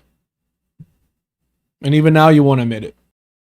There's a lot of, it's like I signed up to kill people. Haha, look at this American service member get by the Taliban. Like, again, he's like, I became a communist. Like, the guy is politically sort of all over the map there. No, he's just a fucking liar. He walked back the communist shit immediately. that candidate's not going to win in California. Like, I'll just be honest. Like, I'm like, that's not to, for all those reasons, that is not going to fly here. Right. But, you know, and again, are we fetishizing Maine? I don't know. I don't know. Here's the thing. Yeah. I don't think somebody with a Nazi tattoo would make it far in California. And that's not even patting the state on the back or anything like that. Definitely win in Orange County.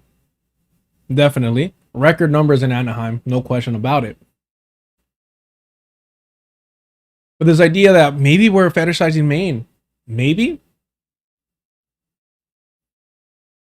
somebody who married a white guy. Maybe someone who surrounds themselves with white people. Maybe.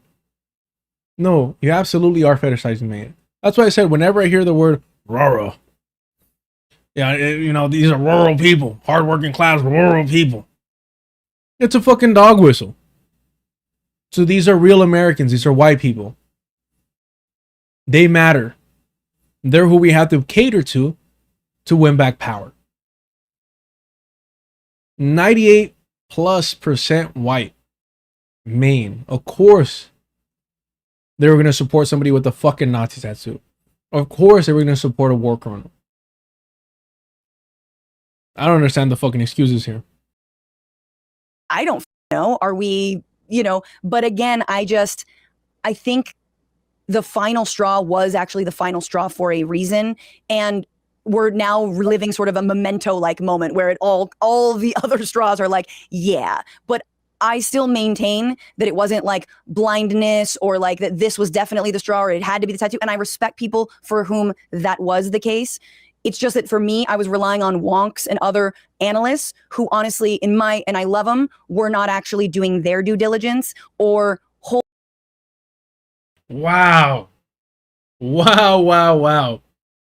And please do not mistake this as a defense for the majority report, Sam Cedar, the anti-Zionist, Emma Vigeland, and Jews are not white people.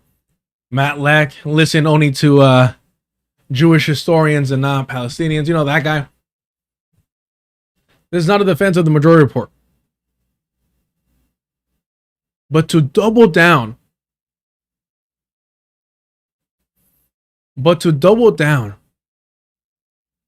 and say, yeah, you know, I love them, but I was listening to people that weren't doing their due diligence.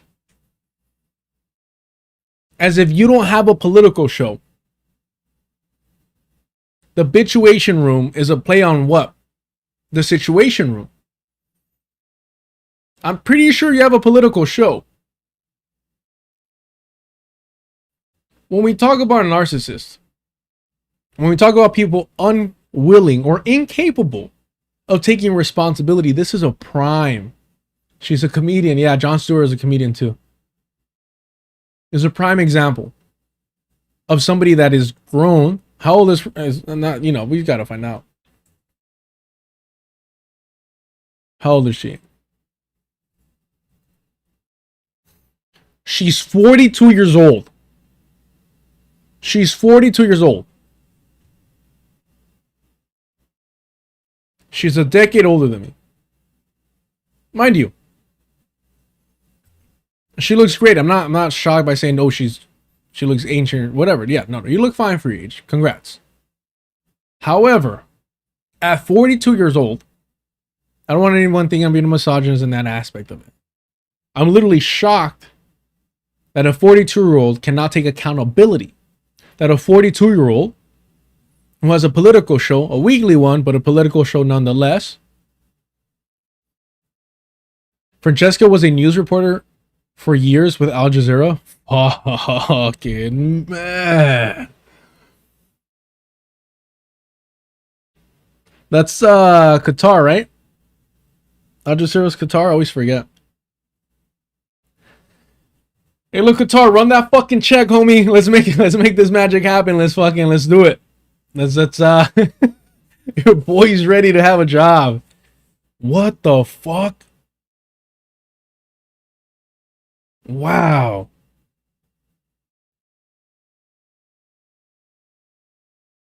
Wow. Where do I submit my resume? What the fuck am I stressing over?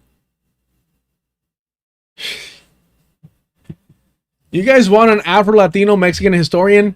Right here. Right here. Here's my fucking resume. The American reincarnation of Franz Fanon. I didn't say it. Others have said it about me. Thank you very much. Wow. I don't know what I'm more shocked that she's a 42-year-old cannot. I do not know what is more shocking. That she's a 42-year-old that cannot take any accountability, or that she was working for Al Jazeera and her excuse is other people didn't do their due diligence. Right? Is that how I say it? I don't know. Due diligence. Yeah, there. We'll stick with that one. Caleb Maupin was hired by RT News for some time. Yeah, that makes sense though. It's RT. I mean, it's a little wacky. Refraining from, going all in because of these things. And so that's sort of, if I did a daily show, I think I would have had a very different opinion of No, bro. Your problem is like, once a week kept me from knowing about the most, honestly, I would argue like Grant Platner's race, second to Zohran Mamdani, was the most paid attention to race in the country. Is that fair to say? I think that's fair to say. She's arguing that because she does a show once a week, she just couldn't grasp the complexities of somebody with a Nazi tattoo.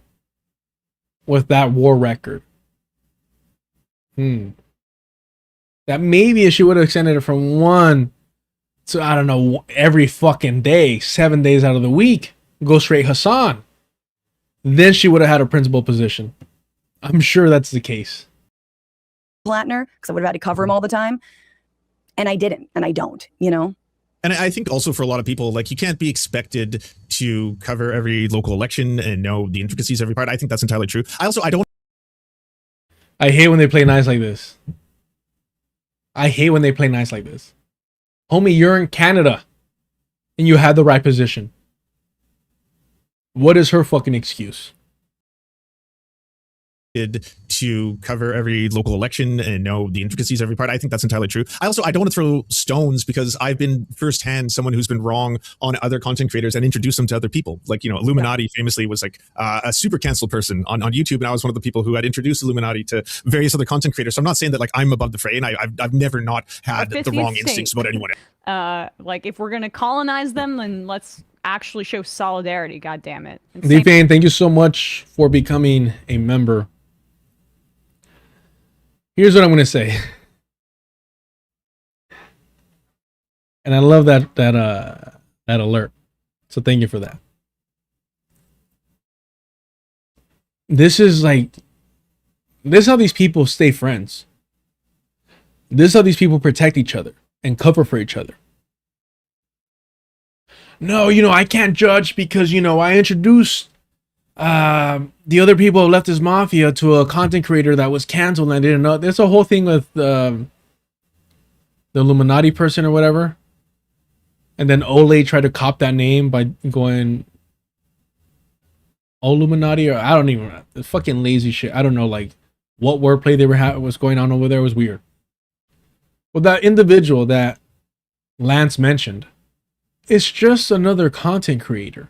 How the fuck are you going to compare introducing your friends of content creators to another content creator to showing political support for a man with a fucking Nazi chest tattoo that protested the war in Iraq, then went to go join it, and was itching to go to the Ghan, and then managed to get there by joining another branch of the military, and still chose to be a machine gunner the entire time. And then went to be a mercenary. And wasn't even anti-war in his platform. How the fuck are you going to compare that to a content creator that got called out for plagiarism? But again, Lance has to pad the landing. in order to maintain that friendship and that support between Francesca Fiorentini and the Serfs. It's pathetic. It's pathetic. This is how they protect each other, and this is why they keep the circle relatively small and as wide as possible.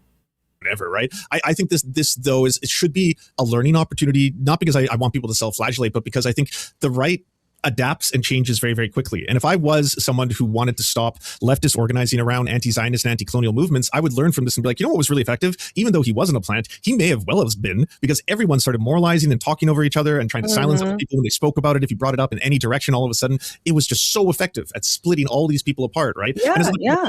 right? Like it's really unfortunate that it got as far as it did, but I still don't think any single person, especially in the global south, is unjustified in being rightfully like, how can I trust you in terms of content creators, leftist big, you know, I know we're small in comparison to someone like Hassan, but we still have platforms. We still have voices. We still have like a responsibility. I get why people from other countries would be like, I knew he was a monster from the start. And then how many did y'all need, right? Like, why is it now that because he did monstrous things domestically, that you're willing to be like, oh, so that is bad. But when it was being done to Iraqis, when it was being done to people in Afghanistan, then that was okay. Or that was. You can even draw.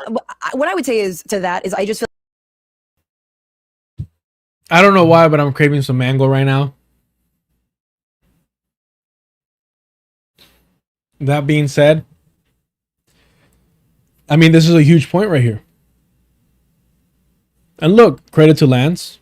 I don't agree with him politically. I think that he, like we just saw him do, caters to keeping it friendly with these individuals who are very clearly morally bankrupt and compromised on behalf of the Democratic Party, on behalf of this project of National Socialism that's hidden behind the DSA and the Bernie-crats. However, he's right. Why was it the red line was a sexual assault of one white woman, a liberal white woman, because when it was a physical assault of a reactionary white woman, too unrelatable. But yeah.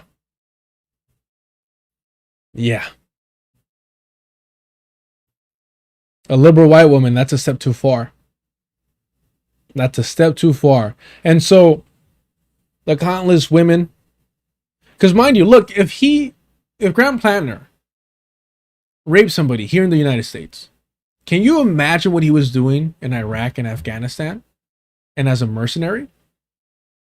Understand why he needed to go back. Because there was no accountability. There he wasn't going to get in trouble for the actions that he committed. And even here, he almost got away with everything.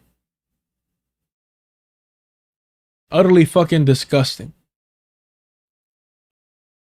I feel like you could also draw a line to like Donald Trump. Donald Trump saw the writing on the wall in 2024 in a way that the Democratic Party was unwilling to do so. And, you know, remember his line of like, Chuck Schumer, he hates Israel. Chuck Schumer hates Israel. And then wink, but I guess he hates Palestinians a little bit more. Like Donald Trump knew that you had to touch the Israel-Palestine rail in order to get a little bit of a boost in 2024 because there's a genocide happening. And it was bad faith. It was completely bad faith. And so I think to your point, having scrutiny over people who are able to capture the political moment, say the right things.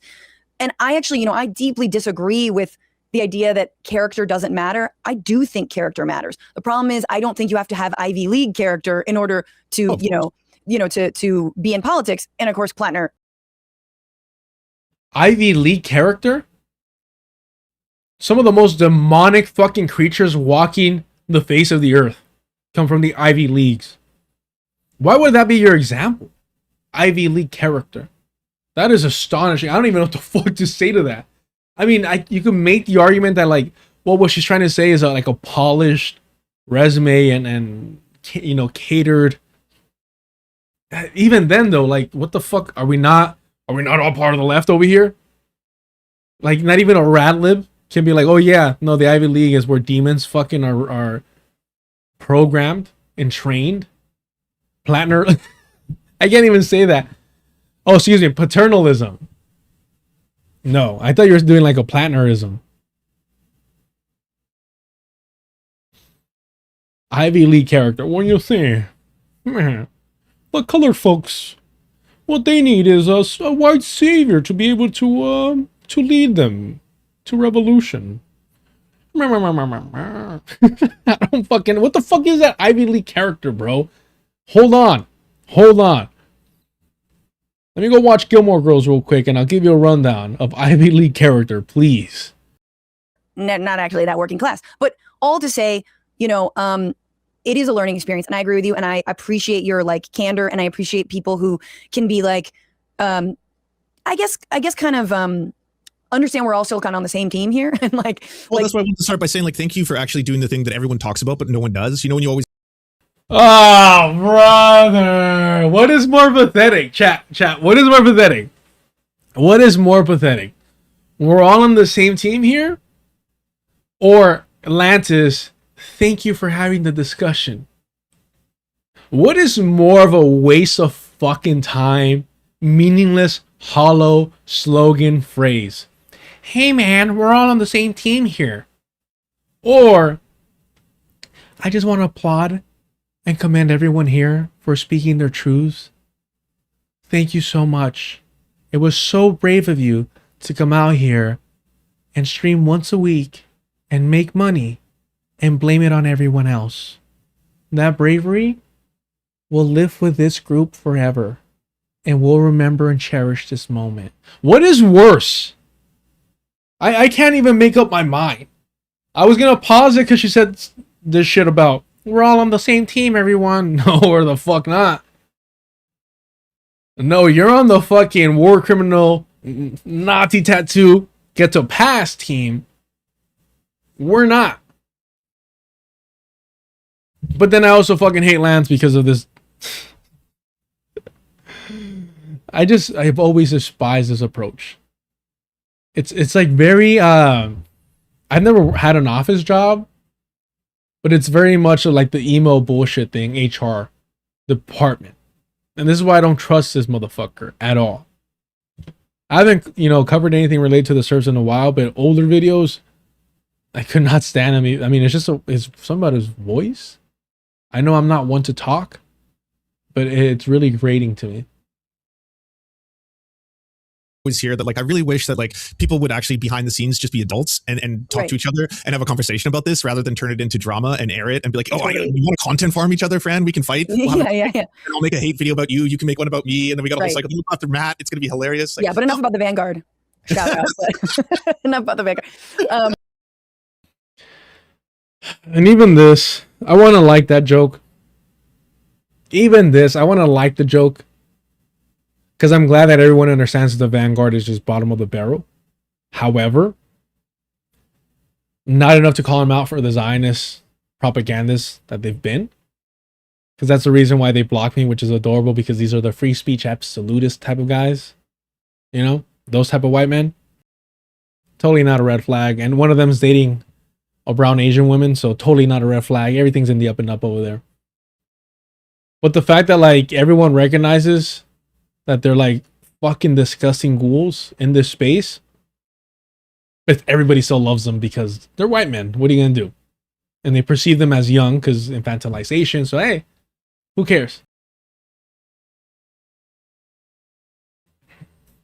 We're doing the cliche. We're just straight up mangoes in the chat. All right, I like it. I haven't had a good mango niada in a while. And yes, I heard all the little,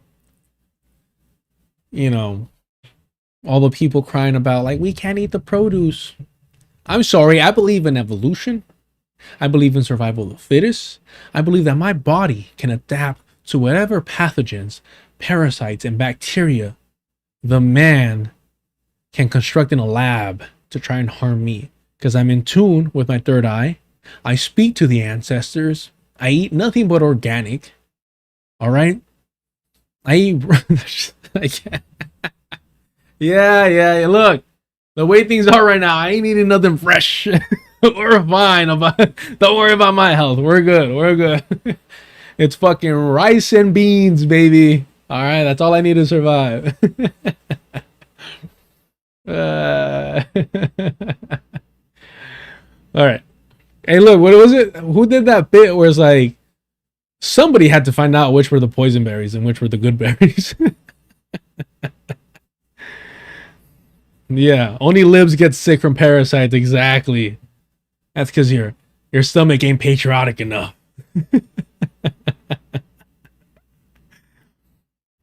Jeez. He's gonna be bio breaking all stream next week. No, we're streaming straight from the fucking bathroom, y'all. What are we doing? The acoustics in here are gonna be prime.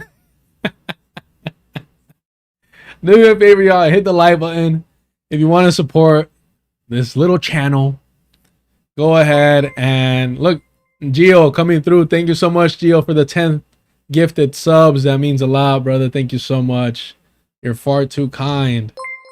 Thank you so much. Just as I'm doing the pitch. There we go. Gio's a real one. Everyone's a real one. But again, I appreciate the support. Thank you so much. 10 gifted subs, Gio. Thank you so much, man. Thank you. Really, truly appreciate it, man. Yeah. That's wild. I appreciate y'all. Man, thank you so much, Jill. Appreciate it. If y'all want to support, super chats, memberships, all the good stuff's up. Check out the Patreon. Check out the Cash App. I appreciate y'all truly and sincerely. Apparently, this is going to go straight to a new medical bill of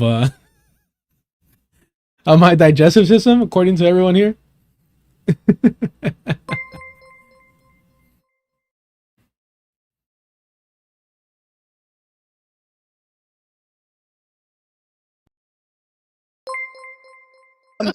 But yeah, I mean, it's look, and I said openly, and you guys, if you haven't seen it, you know, I did, and I will say my bias is I am friends with Emma. Emma's my friend, so that's a bias I have. So that in like full disclosure, I don't want to see my friend cry or get, you know, dogpiled. Like that's just not something I want to do. And I did say I think that because Platner was a fan of the Majority Report in the Michael Brooks show, you guys looked at him through rose-colored glasses. You know, and I will, you know, when I get the chance, say it to Sam, because it was hard, you know, being like, you know, it's like every time they would come on my show, we'd be like talking about Platner again, and there was a, you know, a little bit of me that was like, yeah, like, you know, but here we are again. So what's going? Bro, how pathetic! She couldn't even like look at the camera. So full of shit. No, guys, I swear, every time we talk about Platner, now that he dropped out, I could say like every time it was just like, guys, come on, this guy. Nazi over here. Like I really like, well, I whispered it not into the mic. Well, I was thinking about whispering to Emma and Sam to not support the war criminal Nazi guy, but I just Michael Brooks, the great white savior saint, you know, it's just so much was happening around me, I just couldn't really get around to it. But I definitely thought of thinking about saying something at some point to them, but now that he dropped out, I can do it because that's how bravery and integrity and principles work after the fact. Yeah, this is perfect. Everyone is holding their fucking nose, listening to your fucking bullshit. Francesca Fiorentini, just pathetic. I couldn't think that anyone was lower than Emma Vigeland, but you proved me wrong. And look, I get it. I'm a sexist machista. I understand. That's all it boils down to. That's where the criticism comes from. 100%. No question about it. Sure. That's what it's all about. Yeah, no, this is fucking pathetic.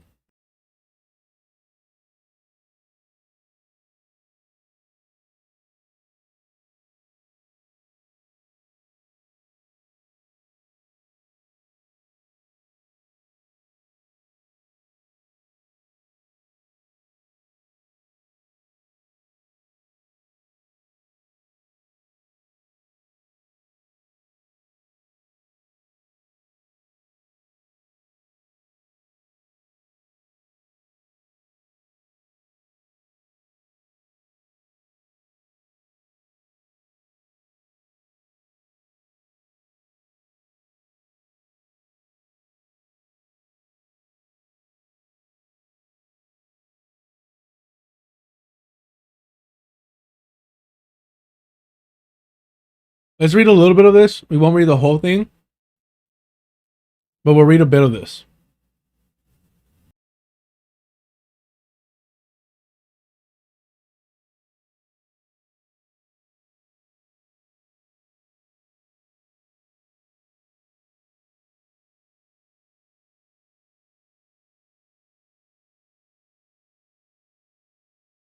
I will say, as somebody that despises these fucking tokens like Francesca Fiorentini,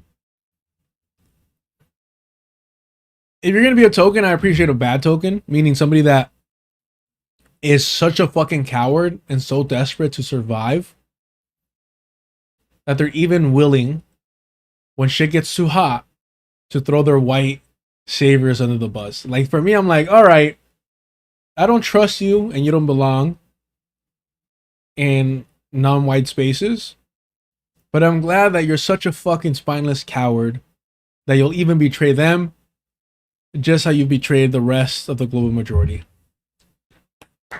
Congrats, Francesca Fiorentini. You'll have another show on MSNBC, MSN Now, anytime. Just anytime now.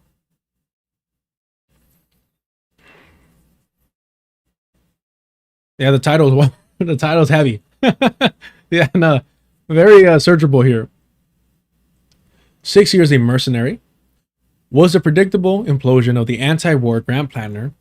60 million Senate campaign scam linked to his own undisclosed ties to military intelligence to Israel. Woo! Wow, wow, wow. What I will say too is, remember, I didn't make the connection. It had to be pointed out to me.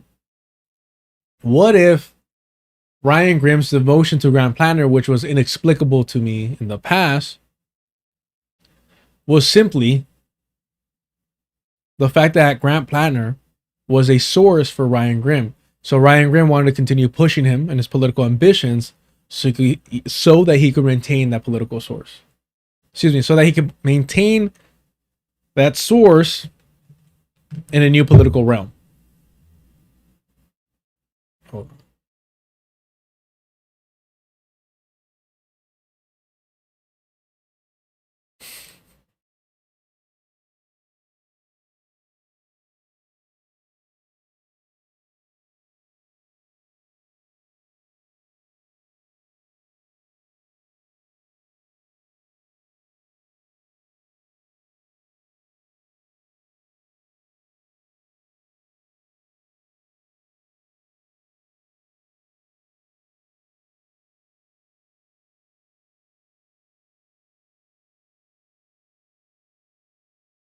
All right.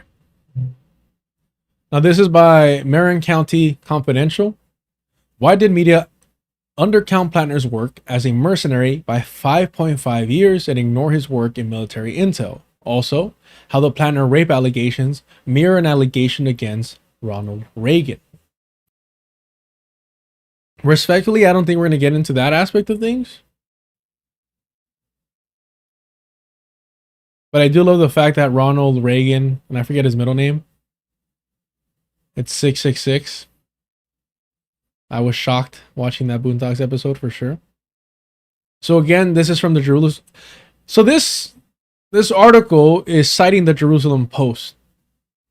So clearly this is a pro-Zionist psyop that has to be ignored, and Grand Planner is actually a hero.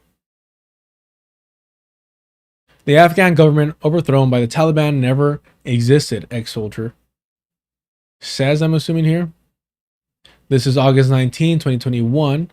This is Graham Platner in an interview with the Jerusalem Post. Interesting. So when Emma Vigeland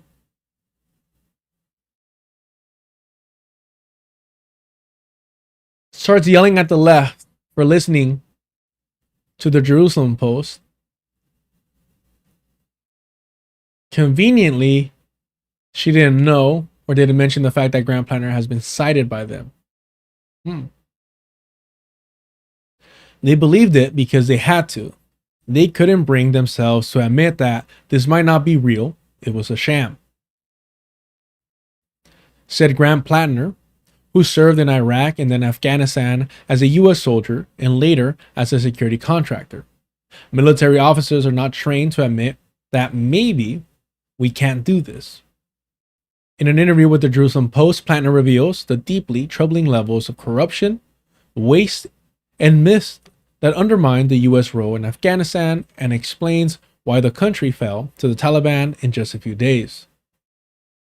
Screenshots of Grant Platner's debut interview in the Jerusalem Post from 2021, undisclosed by the publication, is that the interviewer, Seth J.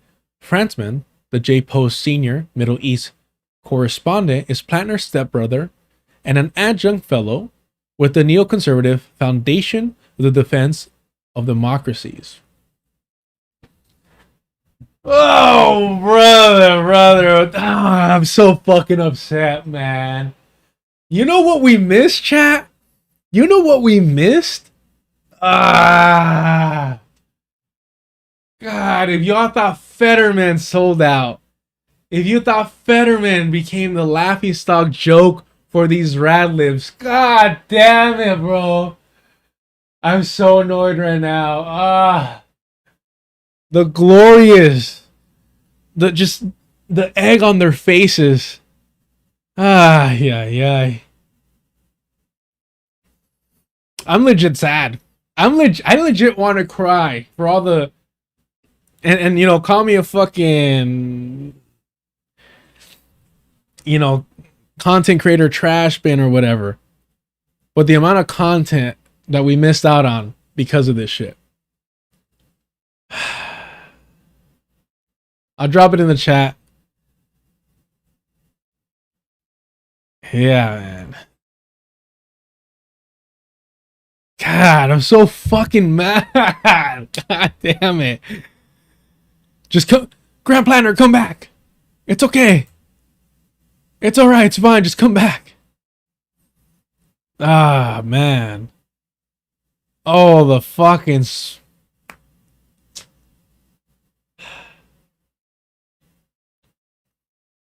Wow.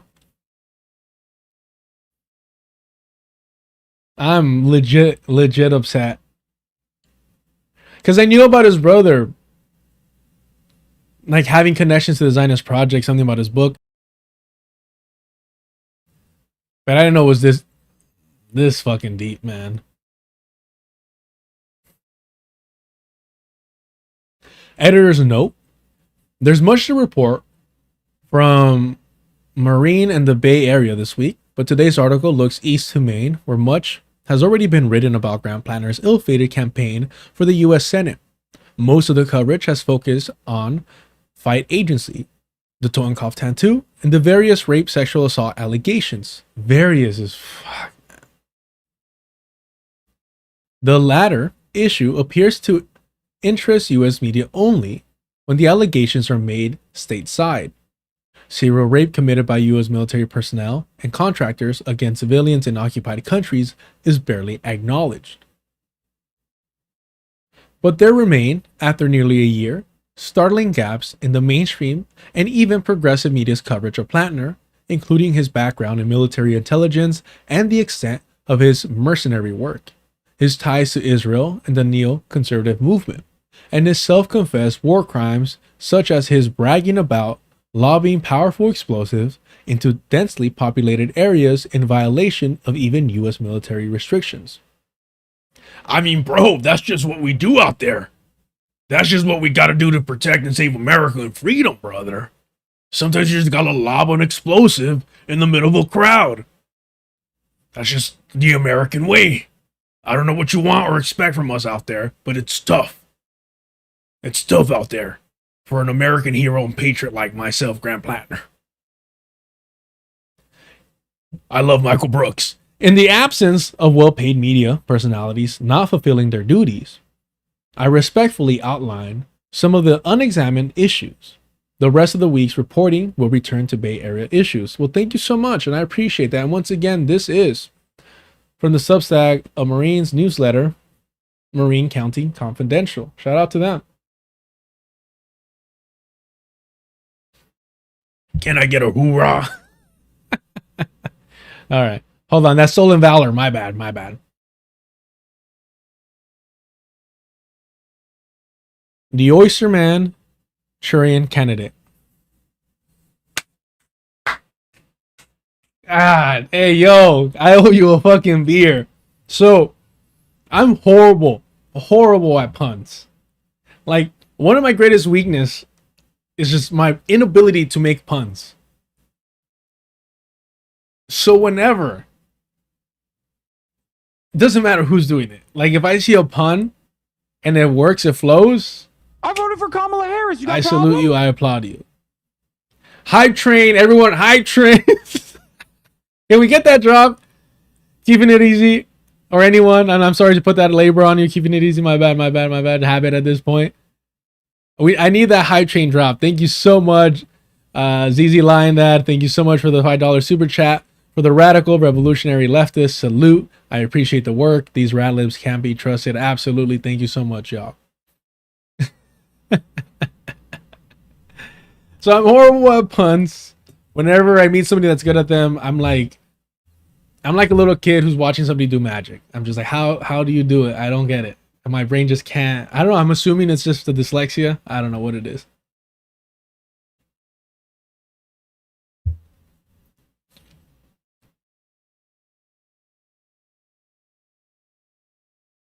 I can't help it. If I'm not good at something, I'm gonna admire people who are good at it. And puns is something that I just haven't been able to wrap my mind around that style of comedy, if you will, or joke making. I don't know. It's not that even that they're funny. It's that I can't do them, and so I like them. Graham Platner is working class. TM. Yeah. Or so his campaign and the fawning progressive media portrayed him. But how many working class people can claim to have attended an 80,000-year Hotchkiss school, even with financial aid, or happen to be the grandchild of a famous modernist architect who designed the headquarters of the CIA adjacent Ford Foundation? I knew his grandpappy was a rich architect? Nah, bro. Wow. Look, I'm happy that he straight up had a Nazi tattoo. Cause this,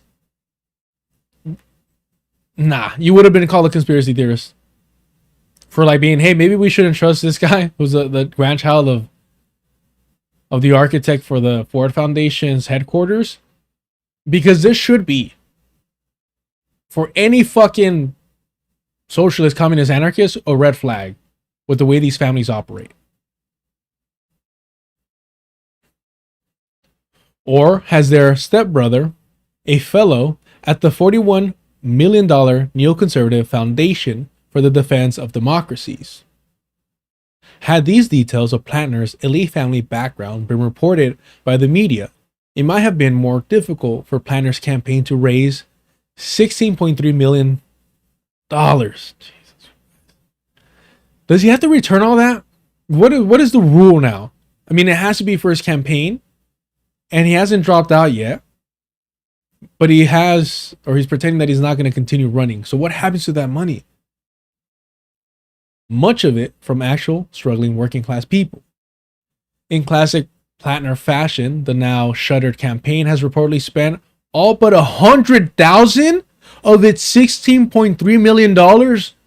No fucking way, bro. What the fuck?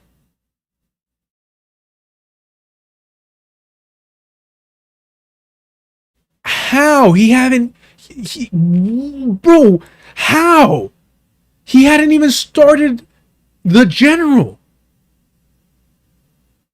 He hadn't been locked in. What the fuck? I don't think I've been ever this like shocked on stream before. What the fuck? No.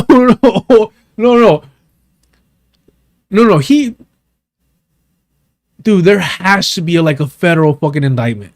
Not to go all fucking fed on this, but this motherfucker needs him and fucking Fergie need to be sharing a fucking cell or something.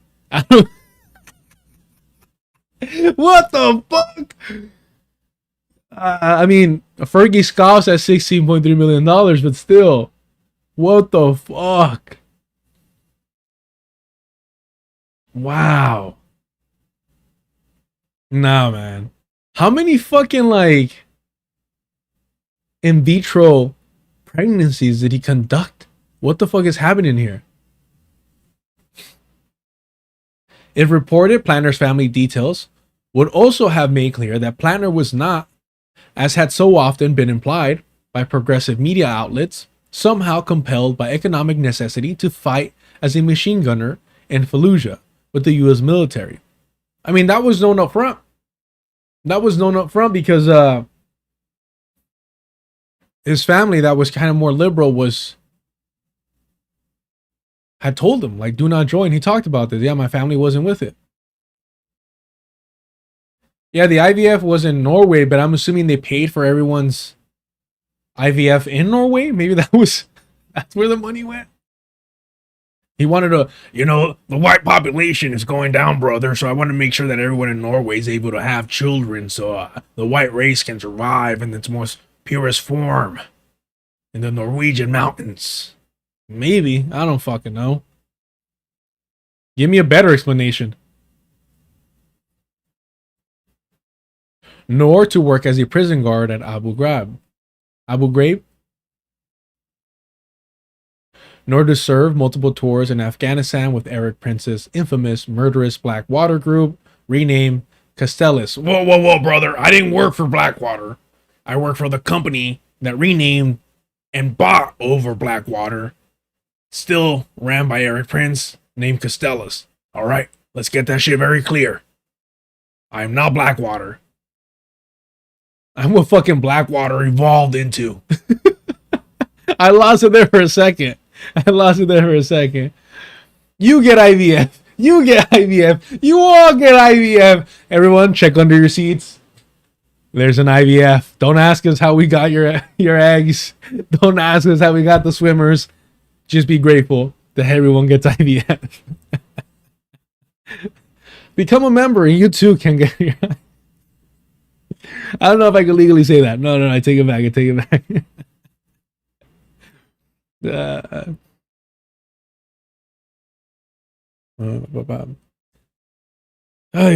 In other words, we were long away from the brave Fort Hood.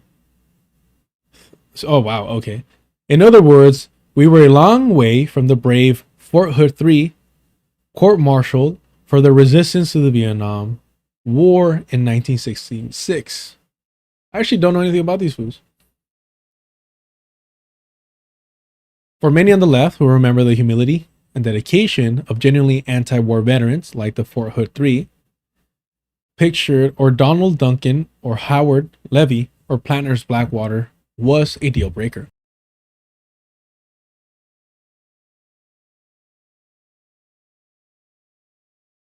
All right. I need to look into these fools.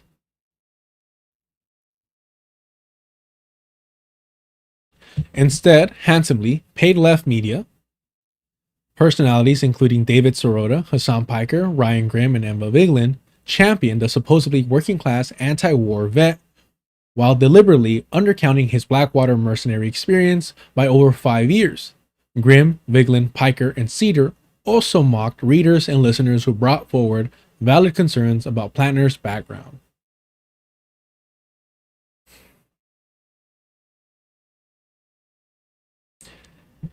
I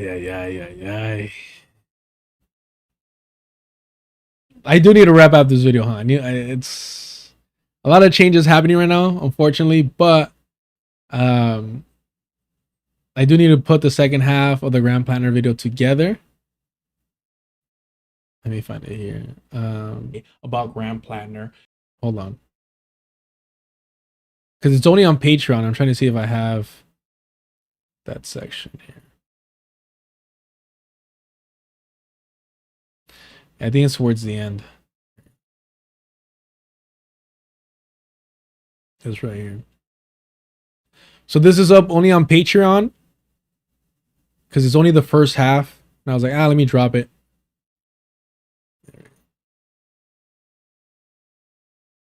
So y'all don't think that I'm not doing anything outside of the stream. Believe me.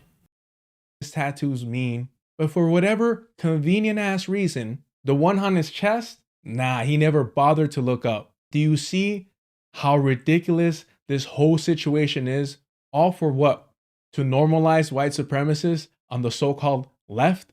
I mean, if you're gonna lie, make it a good lie.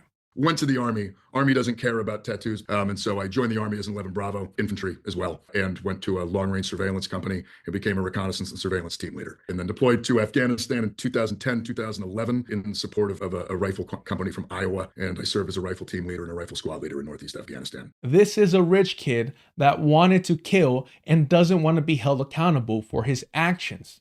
And you're doing what all white women have done throughout history, excusing white supremacist men, protecting them from accountability. Congratulations on that white feminism. Let's hear a little bit more, this time from the war criminal that they actually hire there at the Majority Report. PSA Aaron in Atlanta, very disappointed of MR crew defending Platner. He's a war criminal and a baby killer. 4 tours in Blackwater.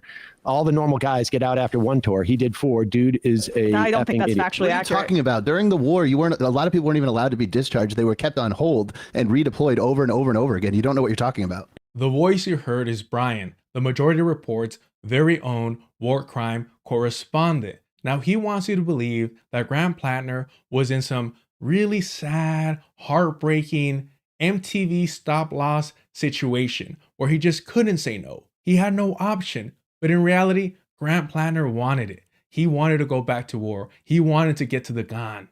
It's an immense amount of violence against us, an immense amount of violence that we were committing. Civilians in the city suffered immensely from, frankly, just being in the middle of all of it. It was hard. It was a very, very hard deployment. I don't think you'll find anybody who fought in Ramadi in 2006 who will say otherwise. Got back from that deployment. At this point, I was a corporal. I'd served as a machine gun section leader, and I had the opportunity to either get out of the Marine Corps or extend for a few months and redeploy with my unit. And so myself and frankly a bunch of the guys with 2 deployments under their belts who were all in leadership roles at this point, we pretty much all extended so we could stick around for that next deployment, which we thought was going to Afghanistan.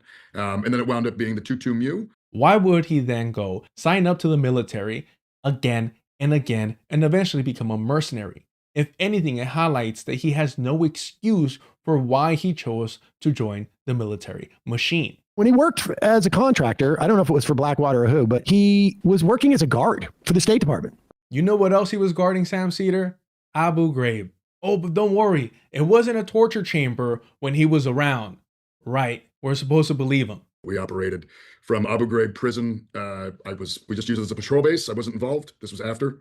But hey, even if it wasn't, shouldn't the people of Iraq have every right to destroy that dungeon that he was putting his life on the line to protect? But let's throw veterans under the bus as a political movement. That seems really smart. That's how we win. We do a 50-state Democratic Party now, is we throw veterans under the bus.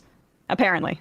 Do you see how they're trying to downplay the fact that he had a white supremacist tattoo on his chest? The fact that he continued to re-enlist? The fact that he couldn't get back to the Marines, so he joined the Army, still as a machine gunner? The fact that he returned as a mercenary, and they're just trying to paint him as an average anti-war, anti-imperialist veteran. He's promising to revive the U.S. military. But this is my favorite part. Brian throws a little tantrum. So brave, so inspiring, a true American hero over there at the Majority Report. New Jersey mailman. I'm sorry, joining Blackwater is not a normal thing for vets to do. I know plenty of grunts who never did that, especially for Blackwater. It might be a nothing burger, but we should know more about his time as a contractor. Brian, go. No, I'm sick of this. All right. Listen, I'm sick of this. I don't like talking when I'm angry. Okay. I'll say something stupid. Wow. All right. I've never seen this. I mean, it's a lot of people. I mean, I'm sorry. A lot of folks that I see would have never had to be in this position in many ways. Sometimes who are making these arguments, and it's just it's not great. Not a great look for yeah. Anyway. Good luck finding your perfect candidate. Yeah. Good luck. That's the end of part 1. Keeping it easy. Giving away paid content for free. I'm going to try my best not to paywall anything like serious like that I feel is necessary. But believe me, like, I'm going to finish that second part to it.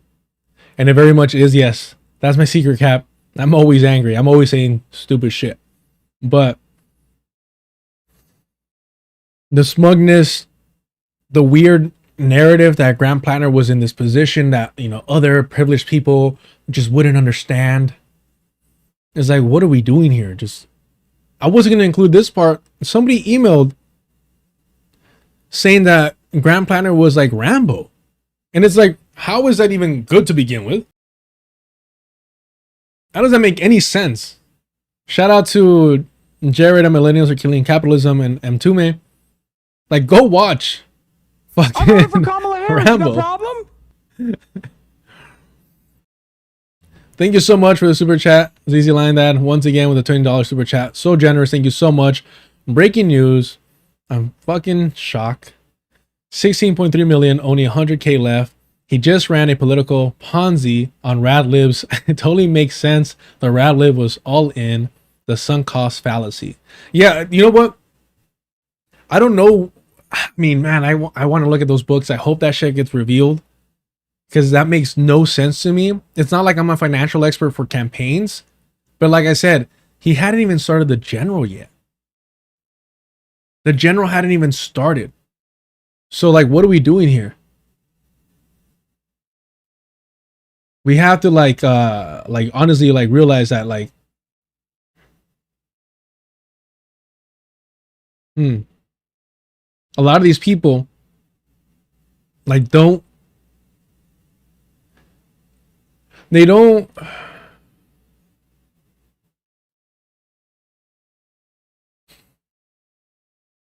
I'm not saying that it was a Ponzi scheme. I'm not saying that it was like orchestrated. But what I am saying is that like it's fishy. And I don't like, it's just weird because I'm uncomfortable in the sense of like, I don't know enough about these campaigns. Somebody might come out and just say, hey, you know what? That's actually what a primary cost. In Maine, I don't think so. In Maine, that doesn't make sense. But I just don't want to jump the gun. I know my first reaction was like, whoa, what the fuck? Let me look into it. Because this is wild. This is insane. I mean, excuse me. I'm trying not to, you know, use that type of language. But yeah, it is surprising. Let's get back to this article.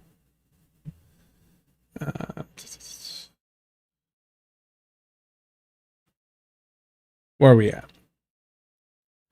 But why weren't the journalists themselves asking obvious questions about Grant Platner's background? Part 3. And I think that lends to what you were saying, Lion, is in the sense of like, were they in on it?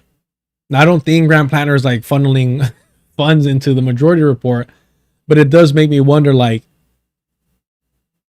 you know, like, what's going on there? Was it more than just, I'm a fan of yours? Wow, my goodness. Thank you so much for that generous donation through the Cash App. Wow.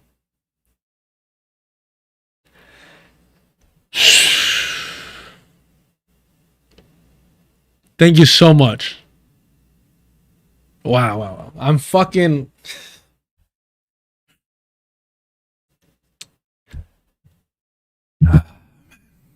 Y'all are way too generous and way too kind. You know, even before all this shit I got myself into, I tried to keep, you know, what's going on personally to myself, to not encourage that parasocial stuff.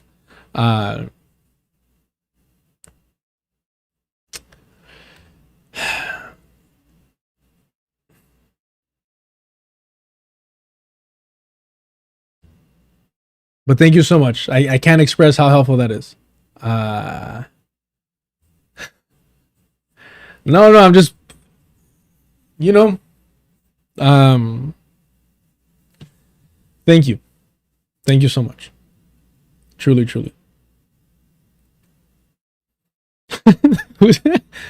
Keeping It Easy says, that wasn't one of us. That was the State Department. That was Grant Platner's campaign coming through. Ay. Thank you for always keeping it, funny over here and keeping the humor going, because that's the way I operate. I try laughing through everything, and knowing that y'all operate the same just makes this a whole lot easier. Thank you so much. Generally, thank you. All right. That was yeah, that was the $100,000 left. Graham Platner said, "Hey, you know what, brother? I think you're a real patriot. I think you understand the struggle, and I 100%."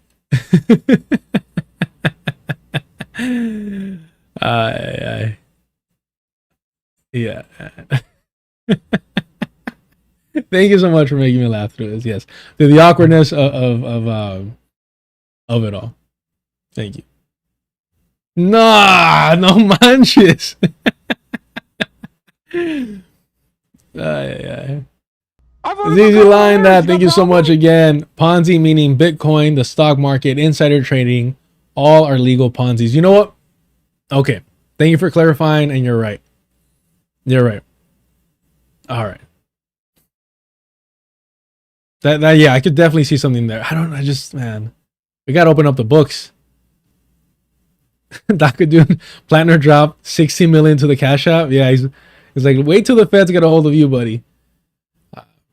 All right. Thank you so much for the generosity. I appreciate it. Part 2. An anonymous researcher sets up. As early as October, in the absence of media responsibility questioning Platner's shtick, a group of leftist researchers on Twitter, X, stepped up. One notable small account, bitterly titled Big Dumb Buffoon, shortened thereafter to BDP, Jesus, BDB Bamba. No, I was like, why can't I say B? I kept saying P. BDB started a deep dive into everything from Platner's military contracting timeline to the curious agencies well beyond Morris Katz's fight agency working on Platner's campaign behind the scenes. What the BDP account found in easily retrievable public records and reported out starting last October was startling. I am always hesitant to include material from Twitter/X in articles, but the ongoing failure of the media to address any of these issues and my responsibility to credit the anonymous researcher whose work cites clear sources requires doing so. Which I think is admirable, and just highlights the fact that this is the modern state of things. And I think that Elon definitely bought Twitter to try and tap down, water down the way that your everyday person, or maybe a journalist with a career to worry about, being able to freely and anonymously tweet away valuable information. But I don't want to take credit away from the fact that there's just your average people that are blue collar workers or have different careers that have certain fucking skills and interests that allow them to spread truth. So all credit to them. I seen this account a couple of times, and yeah, they were always posting some really informative shit. And it sucks that other narcissist individuals try to make themselves the face of the anti-Platner movement. But yeah.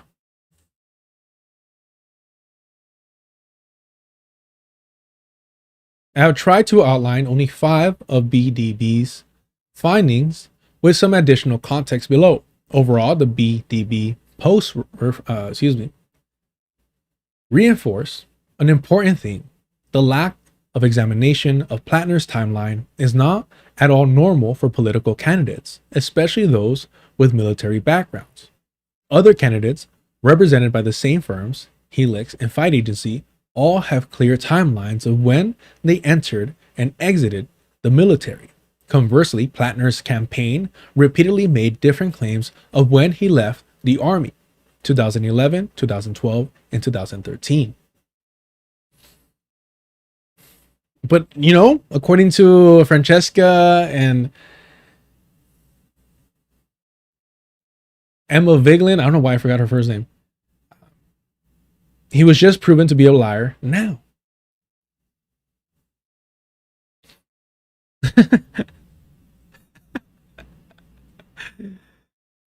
All I'm seeing in the chat is a whole lot of... Any other black folk want to engage in radical activist language in this fucking chat? Vote or die. I mean, honestly, being transparent here, the only concept or understanding or memory I had of vote or die was through South Park, and I wasn't even a big South Park fan. Not for any kind of like snowflake sensitive reasons, but because of like, it wasn't until recently that their art style looked clean. Before it was too grimy, and I couldn't stand looking at it. I was offended by the visuals, not the content, right?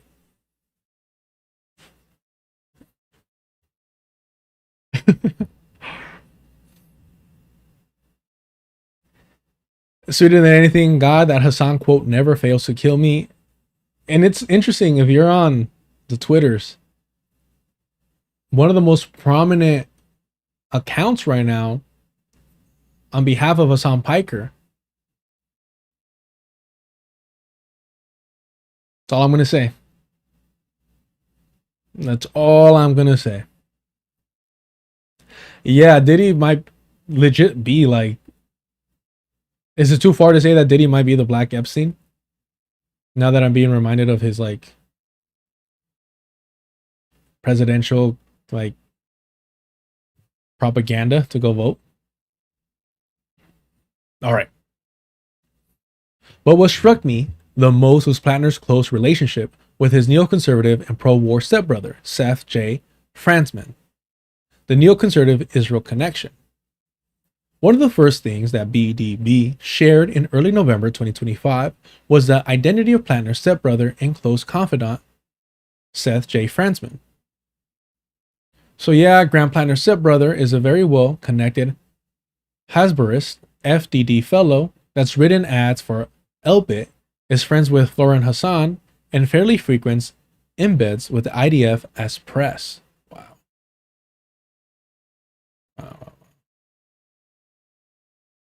So I seen this one down here. This one. But I seen that one. This one up here I haven't seen this one. That's scary and terrifying. Or this one.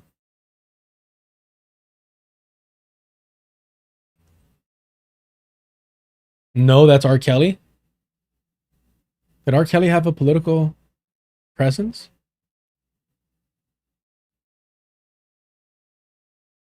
November 11th, 2025. Post by BDP account identifying Seth J. Frantzman's relationship to Grant Platner. Fleur Hassan is Israel's special envoy for trade innovation for the Ministry of Foreign Affairs. This relationship was entirely ignored by the progressive media that championed Platner. Till this day. Till this fucking day, they have not mentioned this. They have not mentioned this.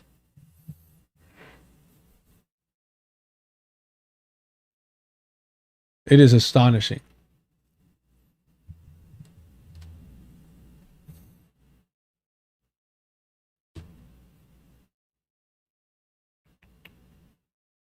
Sorry, I wasn't trying to do the whole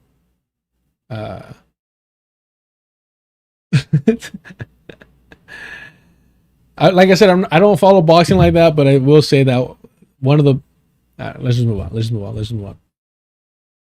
That doesn't count, Vic. Frantzman is a dual U.S. Israeli citizen who, as noted by BDB account, is also an adjunct fellow at the neoconservative and arch pro-Israel Foundation for the Defense of Democracies. FDD was founded in the immediate aftermath of 9/11 to promote war with Iran, a goal they have after 25 years, and which have now achieved. Oh man! And this motherfucker is out here pretending to be like anti-war with Iran, which makes sense. What Francesca Fiorentini was saying, that he was saying we had to protest it the way that he protested the war in Iraq, which in other words, time to fucking join up and suit up. Frantzman is also the senior Middle East correspondent for the Jerusalem Post, where he has been writing pro-Israel propaganda for years, and that's where Graham Platner appears to have made his public debut in 2021, in an Israeli publication in an article written by Franzman himself, who did not disclose anywhere in the article his family relationship with Platner. Hold on, I need to find this. Not the article, but the majority report and their Graham Platner ship. I know it was the one where Emma was wearing. Was it the one that Emma was wearing a red shirt and Sam Cedar was out doing the whole where he pretends to be a lawyer or some shit like that, so his dad doesn't die disappointed in him? Now the problem is that all these new clips are about Graham Platner dropping out or people calling out the majority report for, I think it's this one. And it's just, it's Let's find the transcript.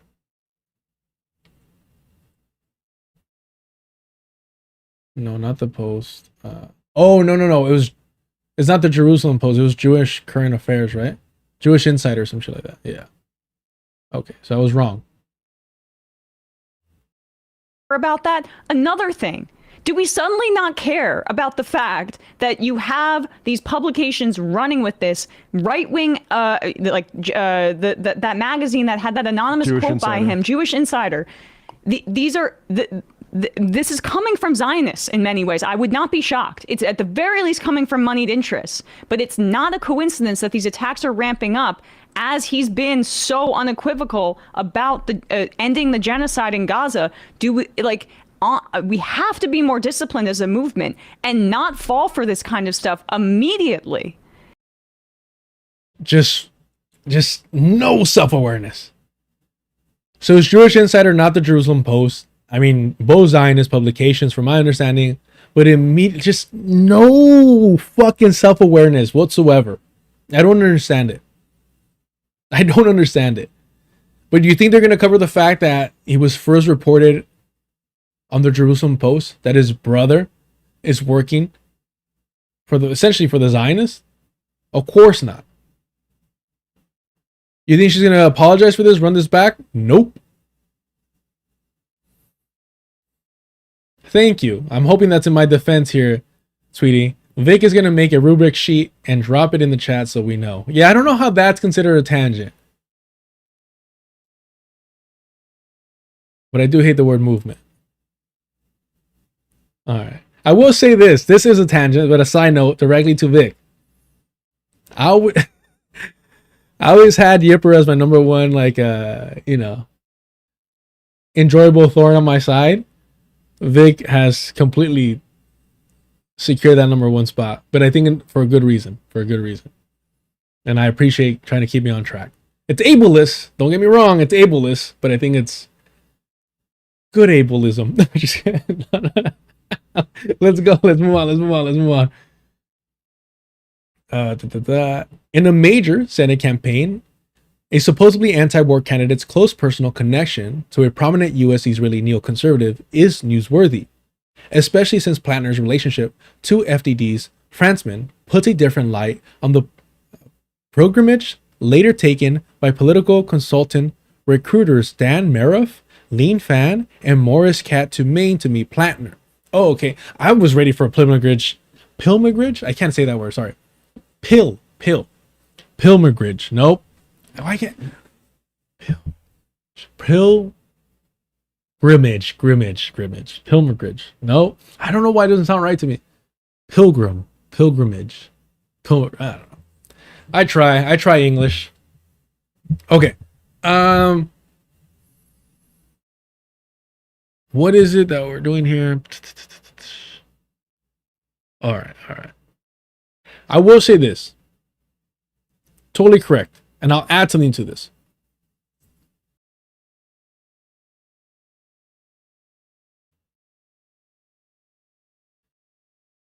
Cloud says I heart Ryan Grimm. I just saw Grimm. I don't know what that is.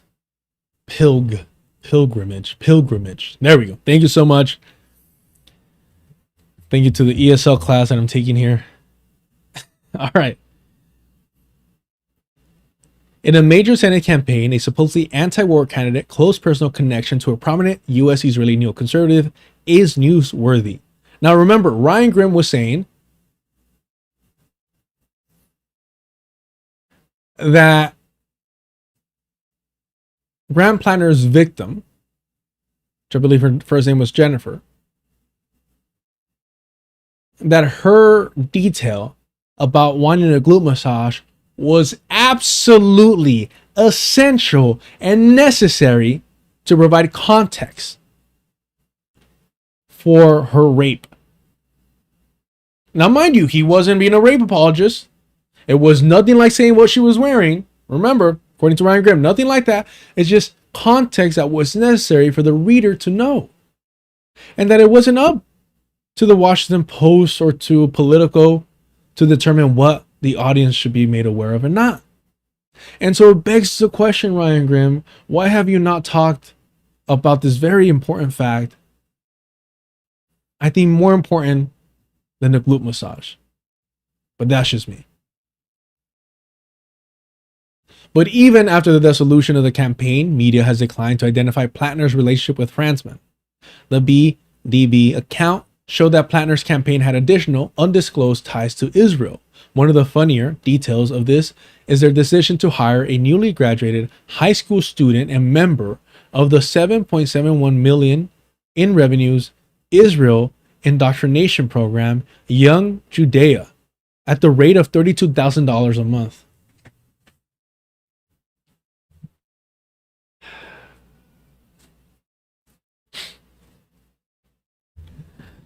Well, we know where all the fucking millions went. The Jews. Now, probably like 50% of these comments are fine. 30% are borderline. You know, like somewhere in the middle. Potentially yes, potentially no, depending on the intent behind them. And then like 20% are just straight up openly anti-Semitic. Well. Fuck it. I mean, you know what it is? Everybody blame Emma Vigeland. She called me anti-Semitic. It's a rap. It must be truth. A white woman said it. All right. Ryan Grimm will never report on this. Wow.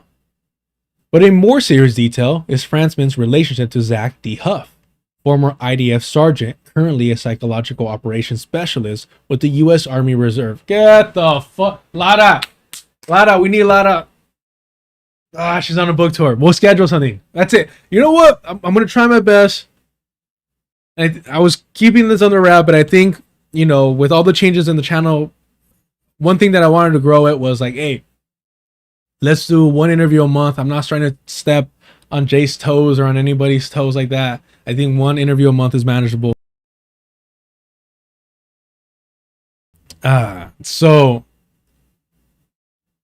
Bro, this was a psychological operation the whole time.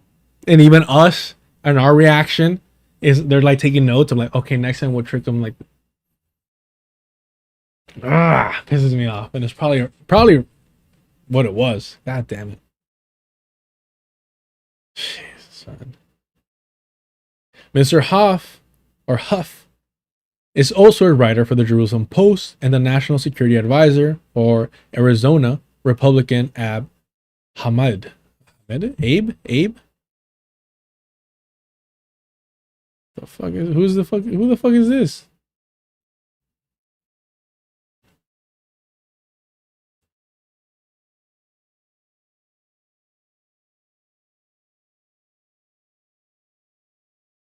Abraham, how do they say it?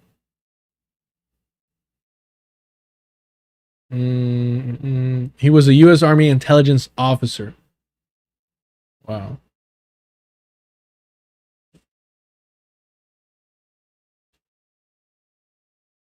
Is an Arab American of Syrian descent. Oh, it's a little Comprador, eh? Huh.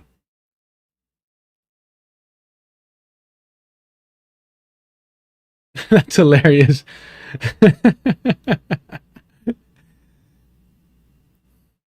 Wait, are you all saying we didn't realize that Platner was really a U.S. Army ad? Yeah, it was like, it wasn't even about the campaign. It was just to get more people to join the military. True. And war crimes like Hassan Piker working for Homeland Security as an intern. Yep, exactly. Exactly that.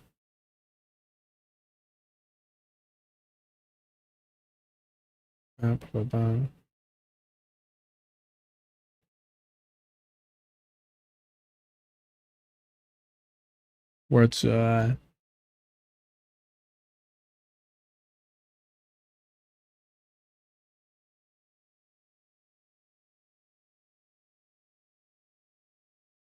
I hate that so much. Hold on.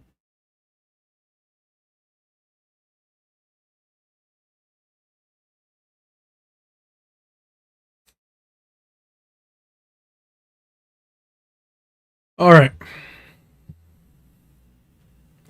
Platner's relationship with Franzman and his circle was especially newsworthy given increasing U.S. and Israeli military synergy in the run-up to the merger proposed by Section 219 of the National Defense Authorization Act. This section of the NDAA will incredibly merge the two militaries even further. I have reported on that previously outside San Francisco's own Israel Lobby headquarters, and we'll have more on that this coming week.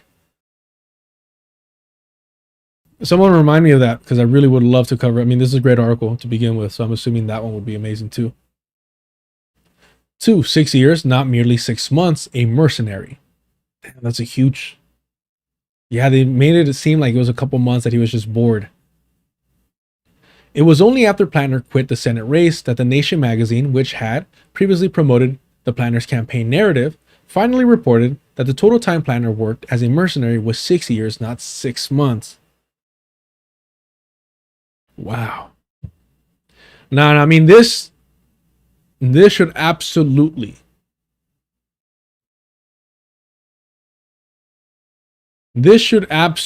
like just,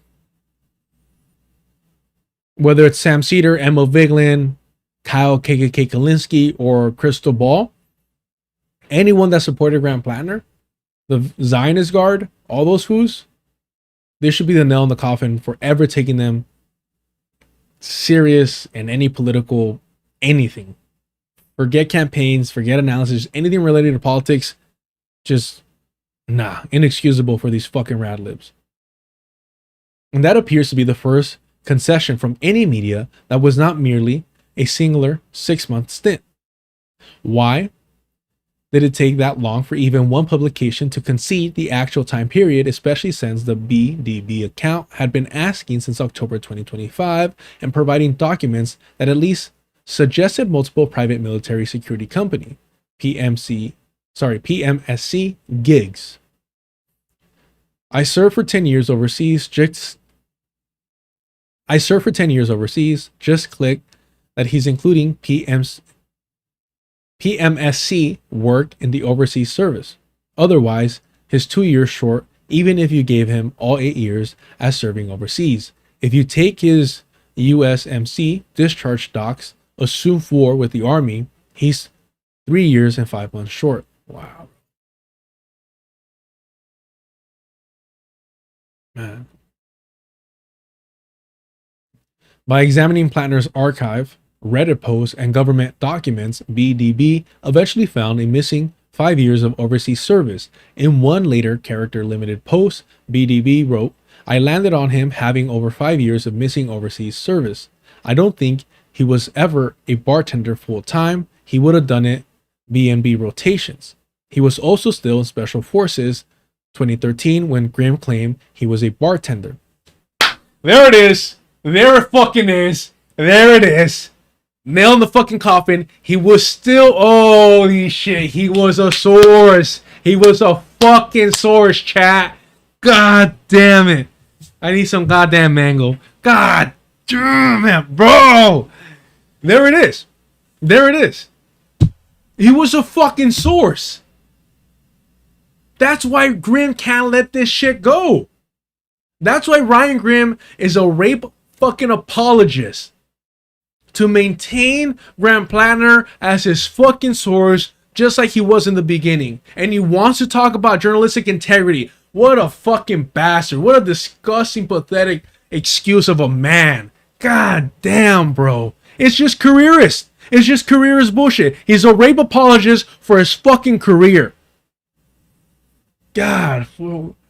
No wonder he was so desperate for him to win. But you know what? As much as I can say fuck Ryan Grimm, at least he had a motive.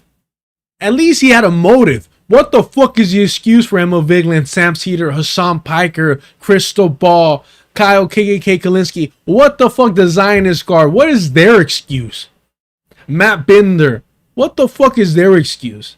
And you know what? As disgusting and despicable and a joke of a man that Ryan Grimm is, at least he was doing it for fucking journalistic access.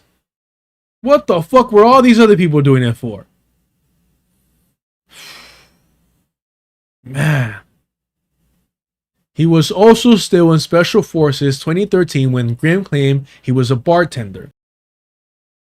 SF, Special Forces, PMSC, private military security contractor, doing bartending has bad implications. Laugh my ass off.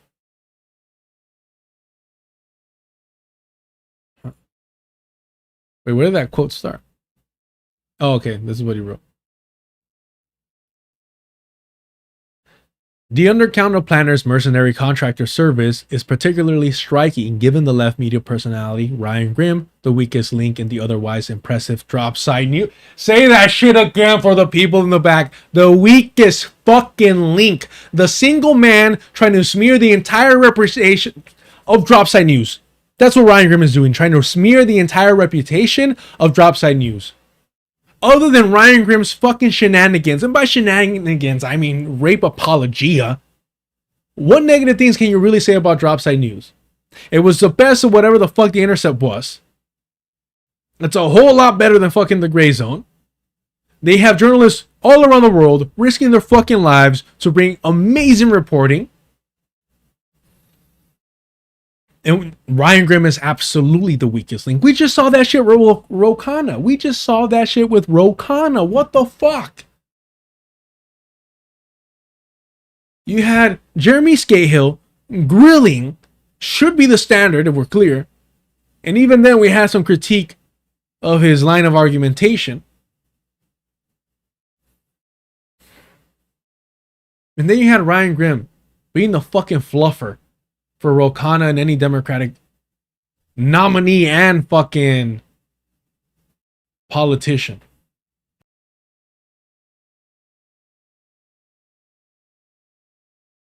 It was an outstanding fucking article. Wow. And yes, shout out to BDB. I had seen them online. I didn't follow them close enough apparently.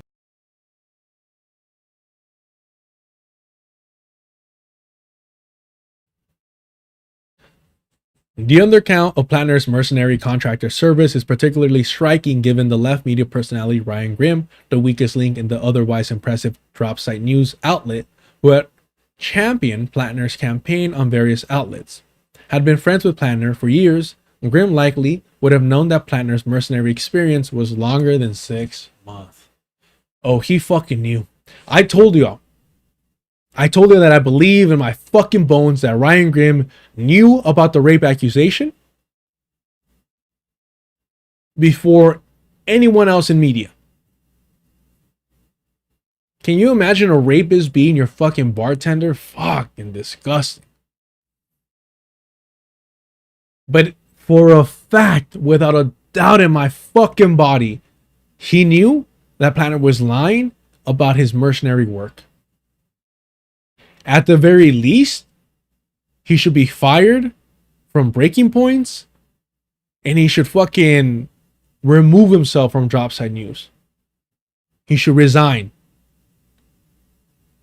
I hope it's proven somehow that he fucking knew and that he allowed Grant Platner to lie to him and his colleagues multiple times.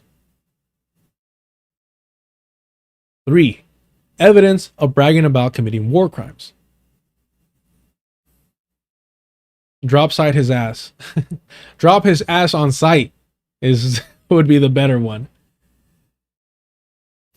Evidence of bragging about committing war crimes, unreported by left media outlets, was something else that BDB and others discovered in Platner's archive Reddit posts, an apparent lead taken in combat against lesser armed soldiers, and a dedication to finding ways to override the US military's already thin restrictions on lobbying mortars into densely populated areas. Platner's Reddit post also indicated that Platner approved of desecrating corpse in order to establish dominance. I mean, this whole fucking establishing dominance thing, there's a whole bit on It's Always Sunny in Philadelphia where Rob McElhenney, discovers that his father, who has been incarcerated, is continuing to see men outside of prison once he was free. And he has this weird rationale where it's like, no, he's doing it for dominance, man. He's doing it for dominance.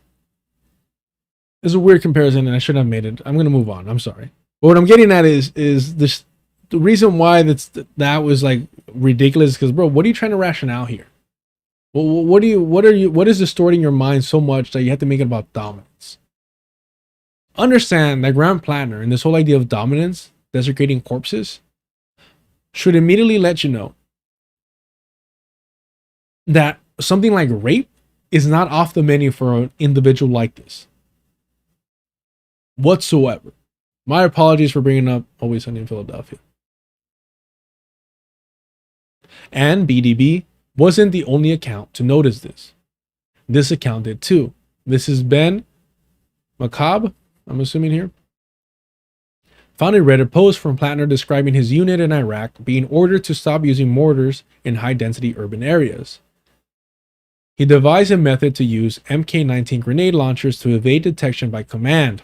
Fucking shit, bro. Wow. So he like finessed the US military to be more fucking brutal. Wow. What a fucking act. But bro, no. Animals act from instinct. Grant Platner is doing this shit premeditatively. Wow. It wasn't the most accurate system, he says, but he still used it. Because he doesn't... Yeah, no, he did not view them as human beings. Yeah, let's look it up. Thank you for suggesting that. BT, you take the hit from Vic, not me. Yeah. Okay. He's anti-war if he's not fucking conducting it himself.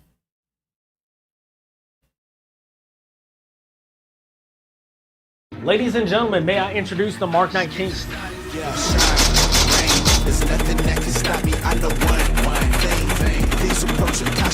Because I believe in delivering my grenades in bulk, for when you need things dead in a hurry.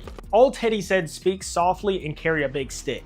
Only in the military will we take such a famously warm sentiment and interpret that to mean we need to create a grenade machine gun. And what we came up with was the Mark 19. Now don't get me wrong, the Mod Beast has been putting in work and getting the job done since the 1930s. But when you leave Americans locked up in a room long enough, let's just say things get out of hand in a hurry. Never in my life have I seen a weapon system fight so hard to will itself into existence. Development of the Mark 19 began in 1963 and went through 3 revisions until the Army adopted it 20 years later. There was nothing that was going to deprive the American citizen the right to full-auto mag-dump grenades. Because priorities, am I right? The thinking in Vietnam must have been, well, we developed the M16 for small problems, so why not make something that could be used to make sure there are no problems left? You know this grenade machine gun is good because units everywhere have to...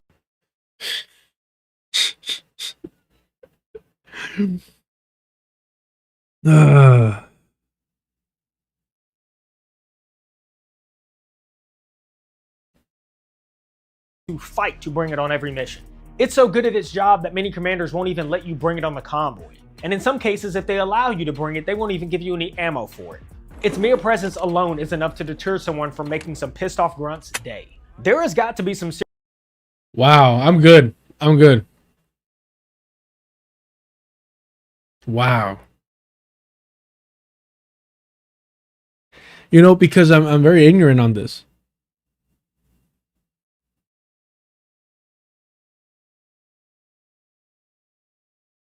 I have no interest in joining the military.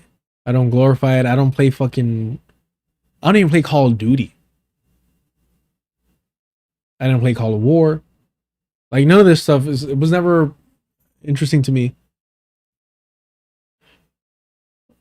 And just the more you find out about Grant Platner, the more of a disgusting human being that he truly is.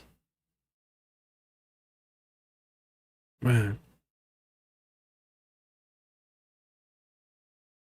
And I told you all, if he would have gotten past, and I believe it still, that he would have gotten elected. And he hasn't dropped out yet, right? He's still on the ballot.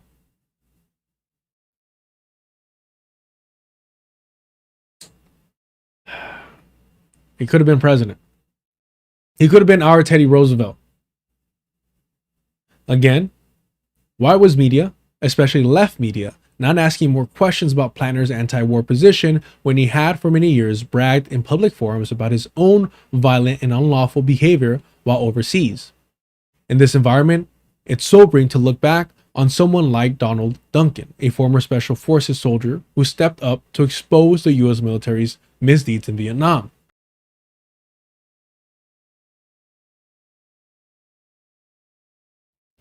Duncan not only never returned for a private contracting gig, but he spent the rest of his life as an anti-war activist, and it was a difficult road. Military dissenters like the Fort Hood 3 and Dr. Howard Levy were all sentenced to between 3 and 5 years of hard labor for their principled resistance within the U.S. military. And I will say, that's the fucking minimum. You signed up. That's the fucking minimum price that you should pay. Unfortunately, it's the U.S. government make you pay it, and not the organizations and communities that you're trying to be a part of. The point is not that anyone should ever be in prison for resisting rather than being anti-war. Does not mean you change your position in order to gain a Senate seat, or in Platner's case, to enrich your campaign handlers and torpedo the Senate race. They got theirs. Platner's involvement in the LRS military intelligence links to CIA through contractor. I want to continue. Look, I genuinely want to stop reading this so that y'all are encouraged to read it on your own.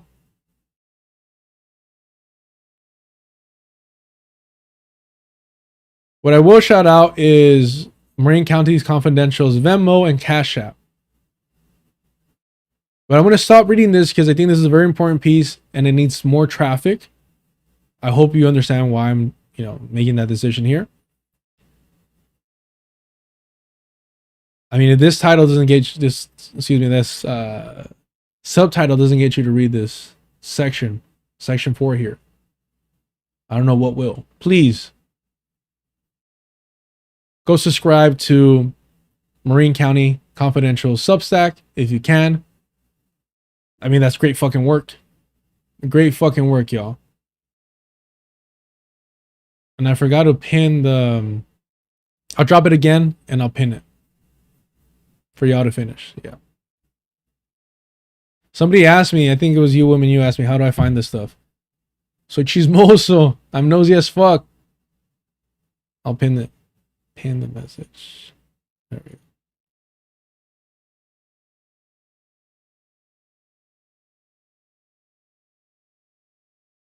Oh, I pinned somebody asking me to pin it. Hold on.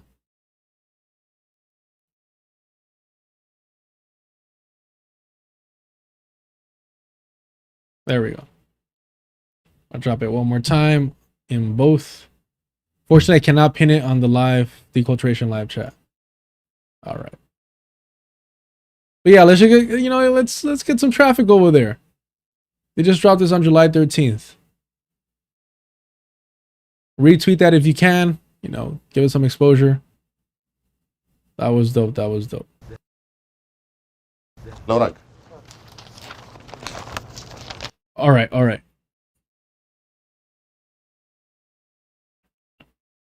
Do me a favor, y'all. Hit the like button. Subscribe if you haven't subscribed. Hit the notification bell if you want to know when I go live. It's going to be Wednesdays, Thursdays, Fridays, at 4 p.m. moving forward.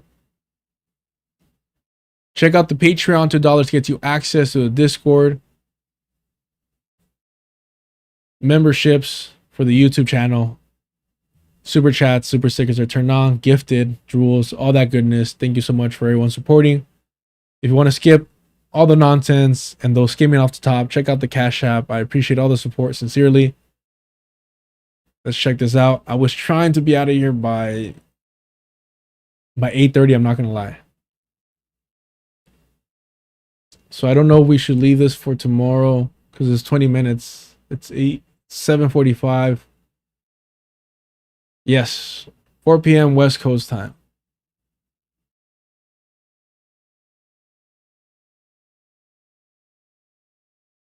Do not go outside? Is that a threat? No, I'm just kidding. Why is that? Say that to my husky, man.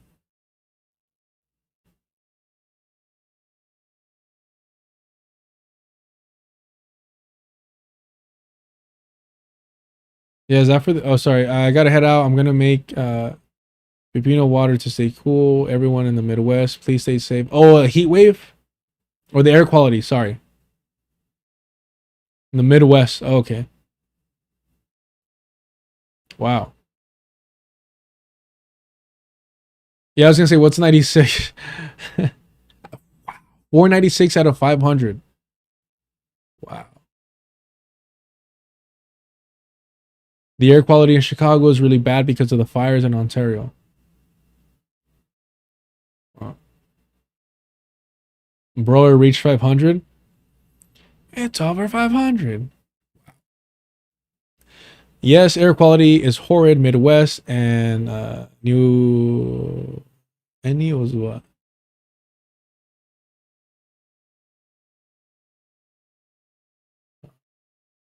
Wow.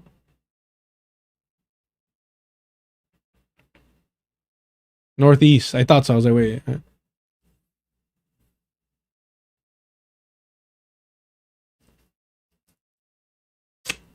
Where are we on time? We're at 3 hours.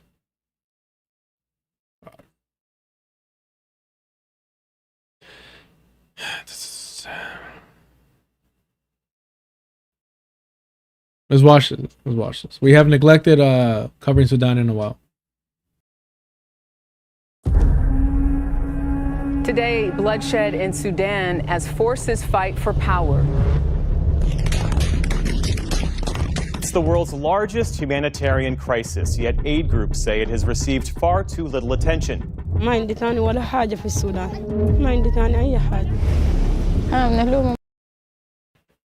have nothing, I have nothing, I blame all parties.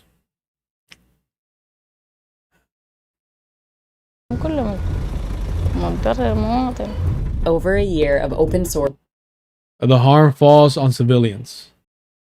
And on-the-ground reporting unveils the depth of meddling by other countries in this bloody conflict. Our investigation shows how a Middle East power and an American partner is pouring fuel on the fire. They are openly supporting an entity that is carrying out a genocide.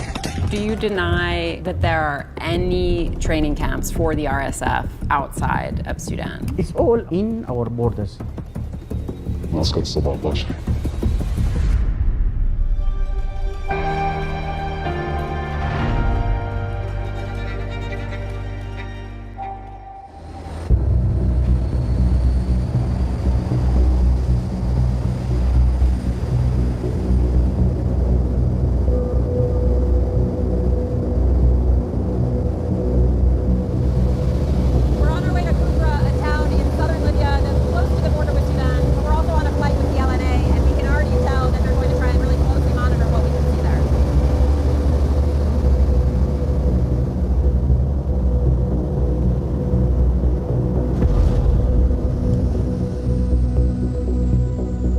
We gained rare access to an embed with the Libyan National Army. Libya is just one of many countries that's been dragged into the Sudanese civil war. Since 2023, the Sudanese Army and the Paramilitary Rapid Support Forces, or RSF, have been fighting for control. And it's become a full-blown proxy war. The United Arab Emirates, a longtime US and European partner, has set up a vast network to smuggle weapons and fighters into Sudan to back the RSF. The Emiratis started shipping weapons and fuel to Sudan through existing routes in Libya and Chad. Today, their supply lines extend across Africa. Lighthouse reports Sudan War Monitor and Evident went to Libya to investigate the UAE's most entrenched operation in this network.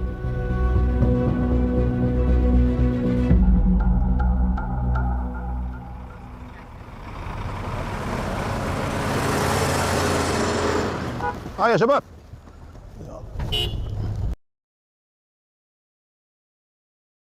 They said get up. I will say, and I know this isn't really on topic or on point, but the quality of this camera, and I know it's I'm sorry, but it's fucking gorgeous. Like, what the fuck? What camera is this? This shit's like right there.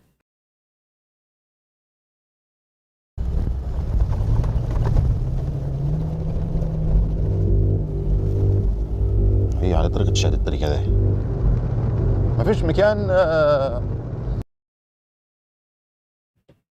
There's no place in the Libyan desert I haven't been, especially in the southeast. الصحراء الليبية ما أعطينا يعني بالذات في الجنوب الشرقي. Lieutenant Fatah Anish of the LNA's Subul al-Salam Brigade oversees this anti-trafficking patrol. الجنوب الشرقي. The southeastern region, south of us, is the largest section of في ليبيا أكبر ممكن أنا أعتقد أكبر مساحة اللي هو الجنوب الشرقي جنوبنا نحن في اتجاهنا هذا أكبر مساحة. of the border in our sector, which means it's difficult to secure.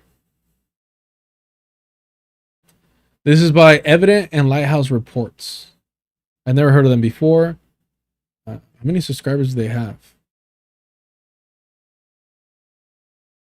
Wow, that is tiny. I wonder why that is.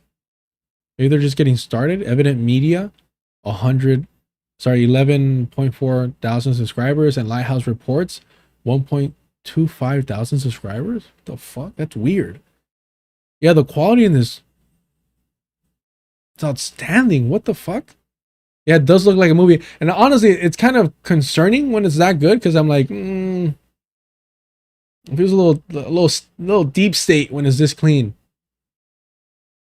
مساحة حدود يعني من الصعب إنك تأمينها يعني. What kind of smuggling is your team usually dealing with out here? تهريب البشر وال Things like human trafficking, تهريب الوقود والتموين, and fuel smuggling and subsidized goods. وندرسوا عليه دايما نشوف إجراءاتهم نشوف هني بشي. We will check them so you can see the procedure باش يفتشوا and how we search them. كيف الصحة؟ الحمد لله. How are you doing? Thank God. بخير والله. شنو أمورك أنت؟ الصحة. All good. How are you doing? لو He asked for his papers.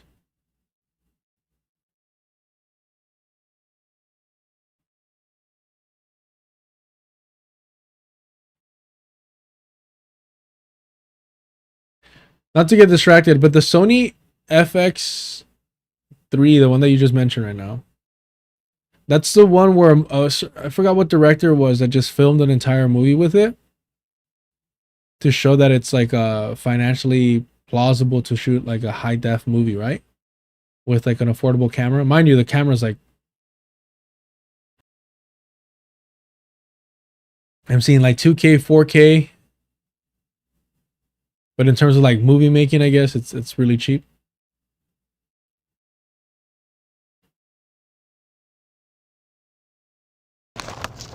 أرجو فوق السيارة أرجو فوق Get on top of the truck, go. السيارة تعال. People have said that the warring parties in Sudan, particularly one side the RSF, are using this route also to smuggle fuel and weapons. Is that something that you guys have had to deal with? هي الطرق خلينا موقفة نشحن. The route has always been used for that. قبل حرب السودان. Before and after the war broke out in Sudan. وبعد حرب السودان. In reality, analysts say that weapons smuggling at this border has surged by up to 3 times pre-war levels. And it's not just a trafficking route. We're on patrol about 50 miles south of Kufra, and they want us to go back to the checkpoint, but we know that there's an RSF camp about 30 miles in that direction. And even though they say there's nothing going on out here, we actually saw on satellite images as recently as a couple of days ago that there is activity over at the camp. Equipment and troops from this training camp have been linked to critical RSF battles back in Sudan. With the help of the LNA, the RSF has set up training camps and staging sites to prep weapons in this part of the desert. We found 4 previously unidentified training camps across Libya. Libyan authorities want these operations to stay in the shadows, but RSF soldiers are posting from Libya on... What the fuck is like, what? I shouldn't be surprised, but because the level of narcissism and like self-hero worship, I guess, or making yourself the hero of the story. Because the Zionists are doing the same fucking thing. The IOF is doing the same fucking thing.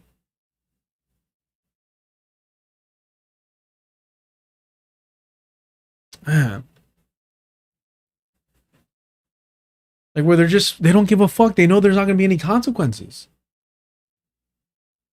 Like you could claim that it's just arrogance of this, you know, of these individuals. But I think overall it's a sense of like, we know that we're backed by not necessarily in this case Western forces, but, you know, groups that the Western forces will allow to do whatever the fuck they want.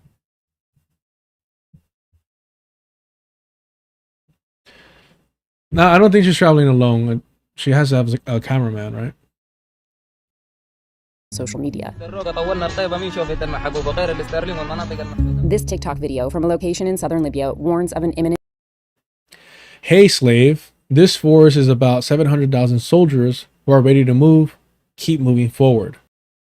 ...attack in Sudan. And a video from May 2026 shows a new shipment of armored vehicles with RSF soldiers in Libya preparing to cross into Sudan. Analysts say the vehicles are likely sent by the UAE. We analyzed thousands of social media videos posted from southern Libya in the last 3 years. Our analysis confirms close collaboration between the LNA and RSF. General Hamdan Dagalo Hemeti, the head of the RSF, features heavily in the posts, alongside Libyan leader Khalifa Haftar, both men with close ties to the UAE. Now the Emiratis use Haftar and the LNA to support the RSF.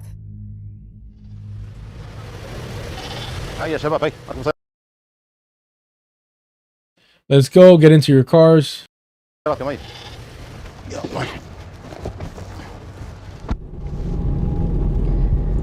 So do you deny then that some units of Civil al-Salam or the LNA were working with RSF? No, there are all rumors. Excuse me, no, these are all rumors. Okay, so now we know why she was given access to this. So they're attempting to use this as spin to create further distance and say, no, that's not the case. Seems like the reporter is on it. Like, just like, come on, bro. We have all the info. Like, stop playing games. But all right.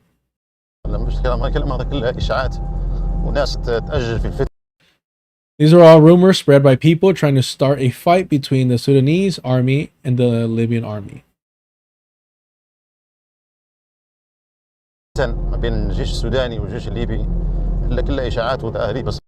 But these are rumors. Nothing like that happened.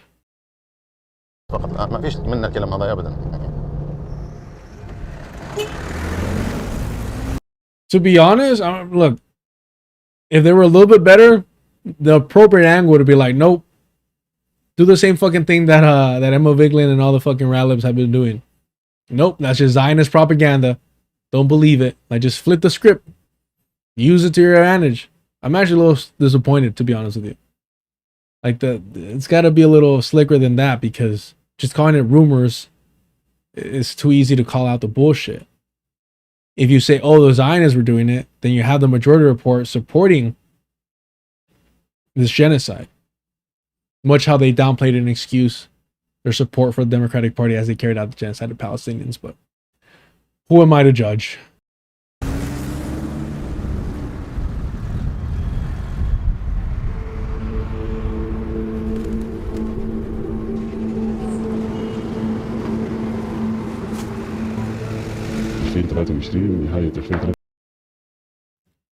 In 2023, late 2023, the war broke out.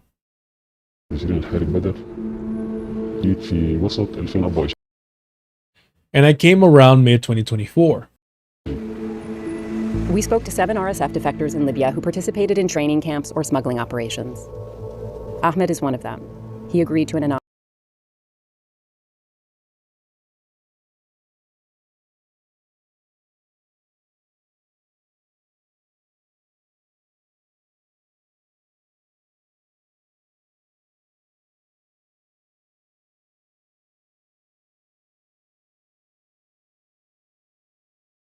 When I would volunteer with as a child advocate for kids in the immigration system, I mean, you know, in my ignorance, I thought I was mainly going to be dealing with Mexican and Central American youth. And while that was the case, certainly,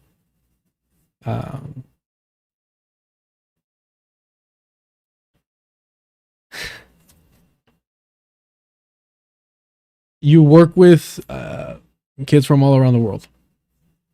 And it's even hard to call them kids because even at their young age, they've experienced so much trauma and in their personal lives, not even counting the struggles to get into the U.S. And I know that some names are a little bit more common in certain parts of the world, and I get that, but knowing how much they've gone through and suffered, and how kind and warm and just generous and hopeful and they remain, just a constant reminder to be grateful, if anything. I have letters in this desk that I haven't opened and I won't open. Just understand that, like,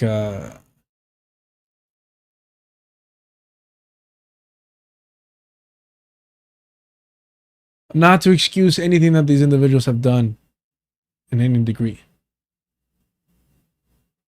But it's not like they were born this way. It's not like they had many choices. Most of them are, you know, recruited as children. And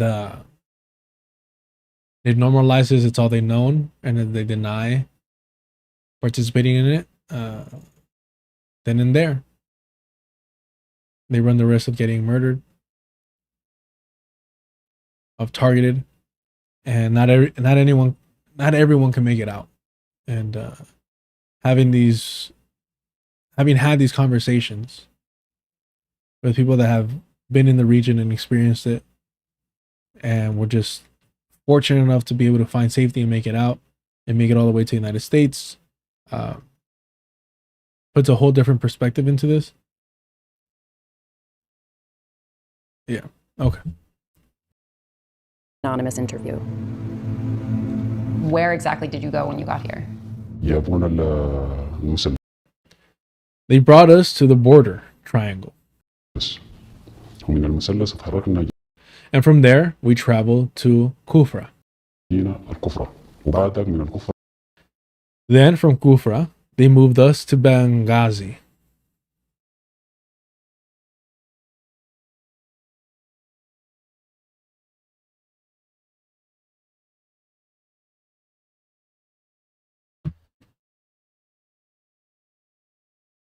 For the master's tools, Carlos, I remember the first time you covered Platner, and when reading articles, excuse me, in some of his posts, I think you stopped and said, "This is the kind of person who sexually assaults people," called it.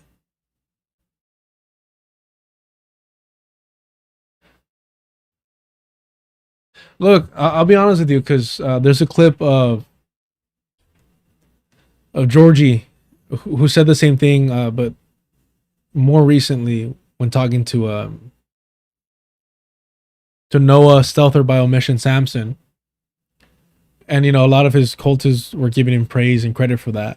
I don't think it's not a hard prediction to make A lot of these war criminals are sexual abusers. I don't remember making that comment, but again, it's not surprising those things are connected. If you don't value life, if you get joy out of murdering people, you think you're going to respect consent? Of course not. But in terms of like saying called it, like I hear what you're saying and I appreciate it. But those are things that you kind of don't want to call, you know? I mean, I say something like that because I'm like, if this person's this awful, then they'll probably do something, you know, this awful as well.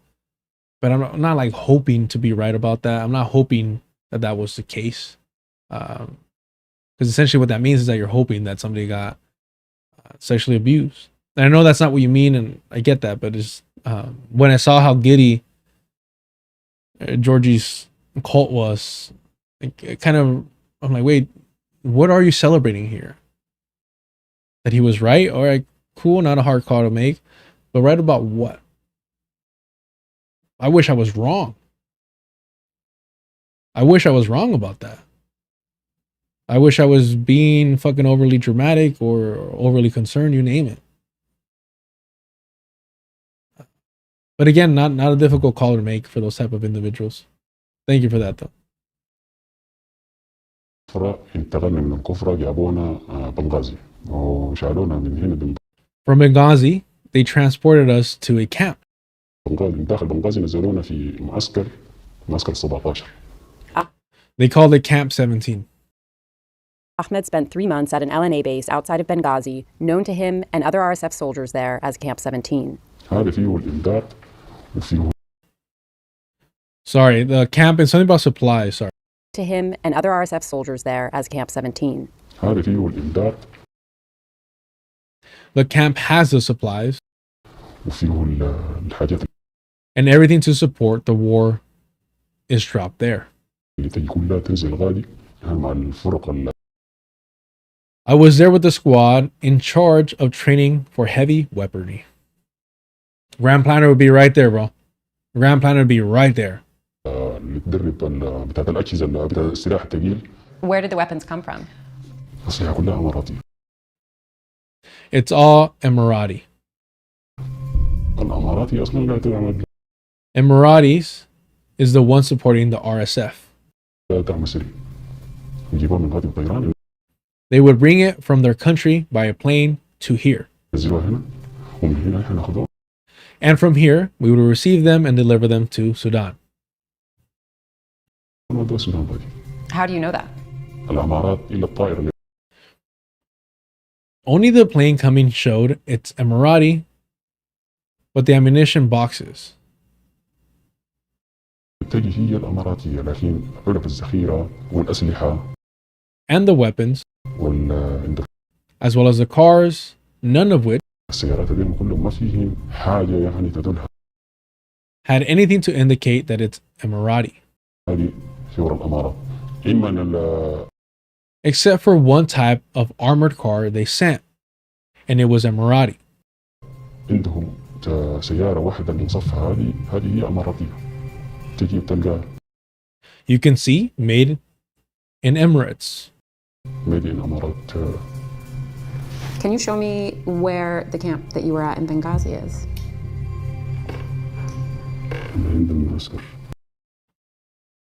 All the way to the camp is there.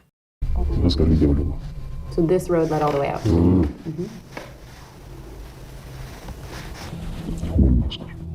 That's the camp.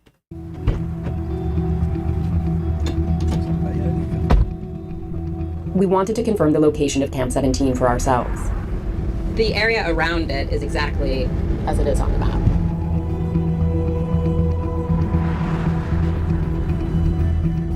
Drone footage shows the structures that Ahmed describes as the RSF dorm and the asphalt area used for training on technical vehicles and weapons.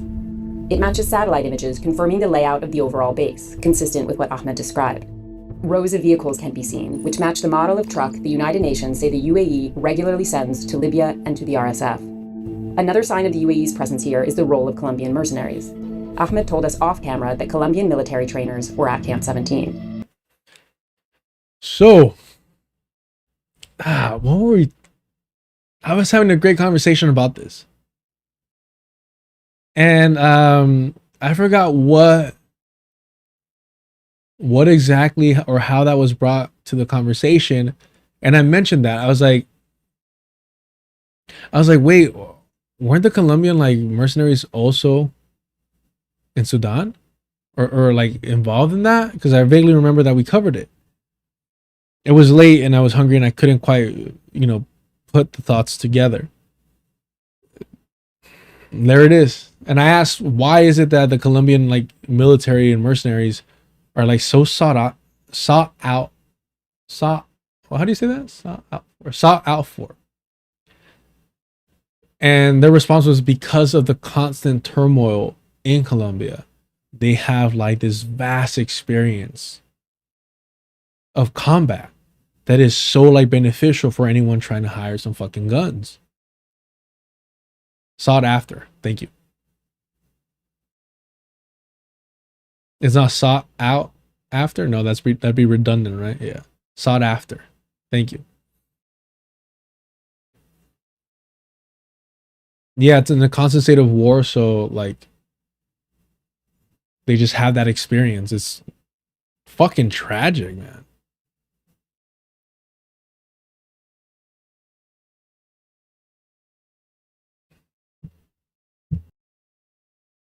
أول حاجة ضربوا اليمين فيهم. At first, the Colombians trained Libyans. Excuse me. At first, the Colombians trained Libyans. When the Lebanese, sorry, no, why did I say Lebanese? At first, the Colombians trained Libyans. When the Libyans get it, then the Libyans would train the Sudanese. So, como cadena, like just one after the other.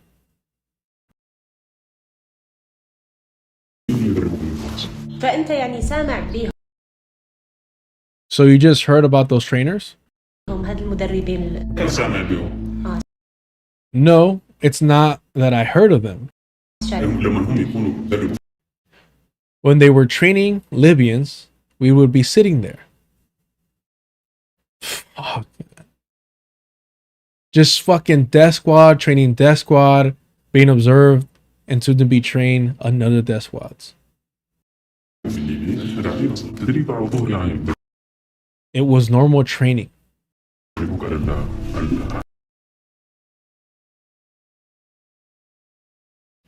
They trained us on heavy machinery and heavy weaponry.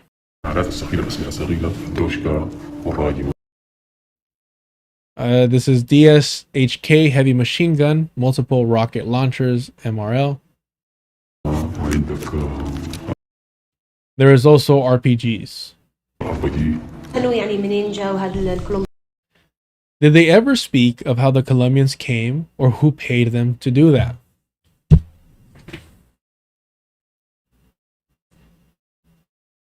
You see, all right. Let's fight. Fuck it. You see what I mean?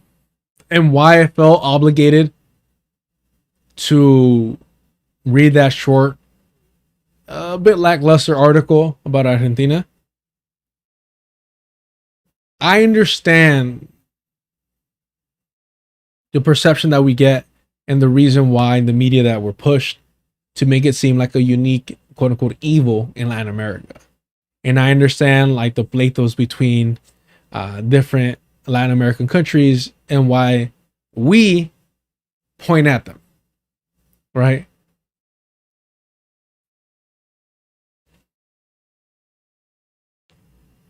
But we're not talking about Argentinian fucking mercenaries or military out here. I'm just saying let's have a more honest, holistic criticism while being aware of the fact that regardless of what they are doing, that the local populations there are still subjugated to the fucking Monroe and Donroe doctrine. It's all I'm asking for us to keep a level head about it.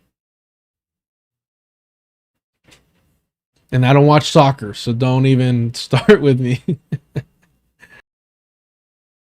كولومبيين وشكون دافع عنهم وشكون اصلا يعني هم Well, they did talk about it. What did they say? بيتكلموا بيقولوا ماني جايبهم، لكن اغلبيه الناس بيقول لك لا جايب.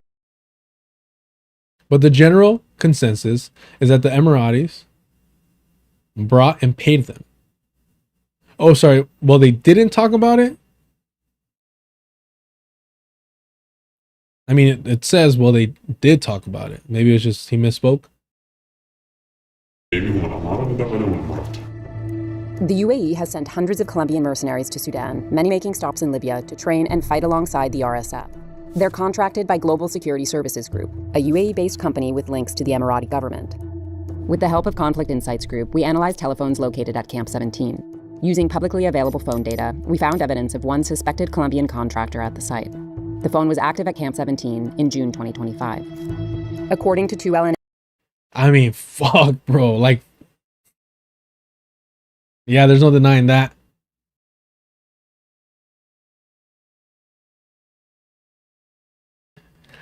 I haven't said a single positive thing about Australia. NA sources, there are still foreign military contractors training the RSF at Camp 17.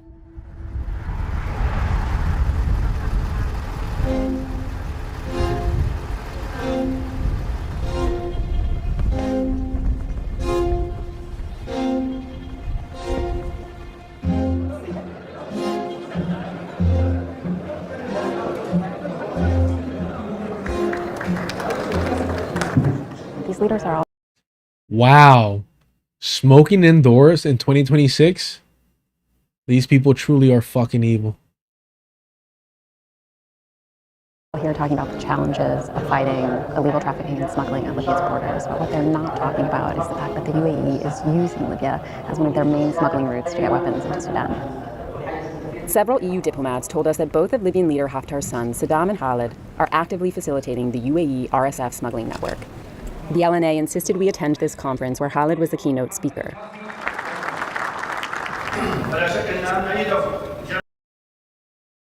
The keynote speaker.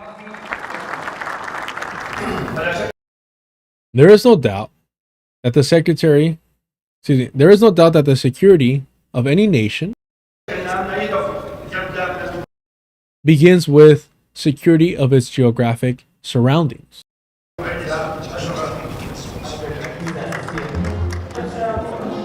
Haftar declined to give us a sit-down interview.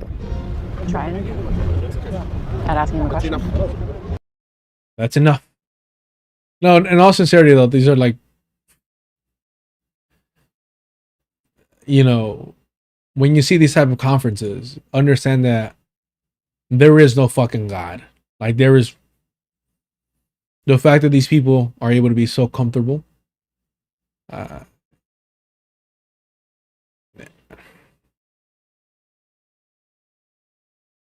These are the type of dogs that are too aggressive, too rabid, and should be taken out of the litter. He stuck to the line that Libya is not involved in Sudan's war. 1 minute. 1 minute, okay? Okay, thank you. Right now, what is the biggest challenge that the LNA is facing at the border with Sudan? Well, the Sudanese borders and other borders as well. Given Libya has extensive borders. South of the desert, whether it is with Niger, Chad, or Sudan. And the lack of coordination between the countries.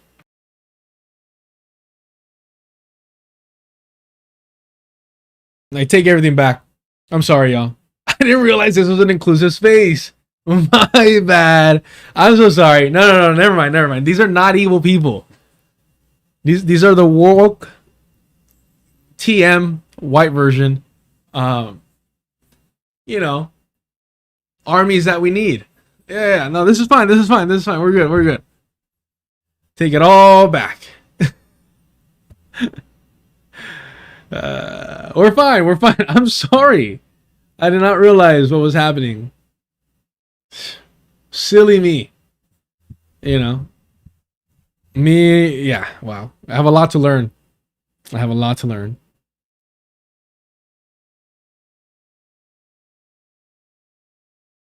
بينه وبين الدول فهو اللي Is what the LNA is lacking at the moment, which is coordination, before I interrupted y'all.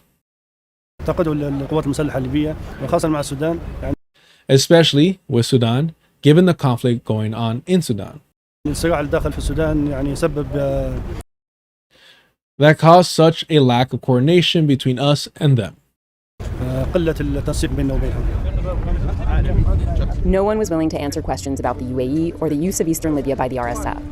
The UAE's foreign ministry told us, quote, the UAE has not provided and is not providing military or financial support to any warring party in Sudan. Our role is to support a ceasefire, humanitarian access, and a civilian-led future for Sudan, not to take sides in an internal power struggle. So we took our allegations directly to the RSF. So they're in Kenya now. A spokesman repeatedly denied support from the UAE.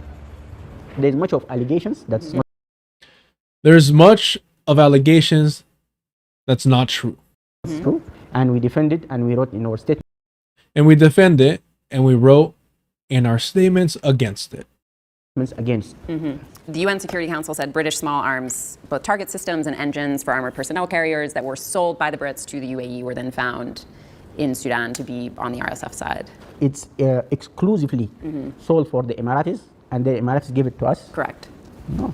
There's also the report that you're wait. Did he just confirm? He's like, no. You don't understand. Like they buy it exclusively. Then they just give us a little gift. They're just generous people. And then she's like, yeah, exactly, bro. She's like, yeah, that's what I just said. Like, what the fuck? Did I lose something? What just happened? Oh, he's scoring bad. Yeah. in Sudan to be on the RSF side. It's exclusively sold for the Emiratis, and the Emiratis give it to us. Correct. No. There's also the report that... Oh, he's saying no, that's not the case. He's saying no. He's like, that, oh, the thing you just described that I perfectly understand? Nah, that's not it. That's not it. Good try, though. European-made mortar shells also sold to an Emirati company and then transported through a convoy in Libya, where there's a lot of evidence that you guys were moving stuff through Libya, that those also ended up on the RSF side. No, you know, Libya, this area became an open market for weapons. You can get... Let me know if you're all xenophobic, chauvinistic individuals and aren't understanding what he's saying. Me, I understand all languages. Yeah, he did straight up deny it, but after like sounding like he's like, that's exactly what we're doing, but no. But let me know if y'all need me to continue reading the subtitles for him.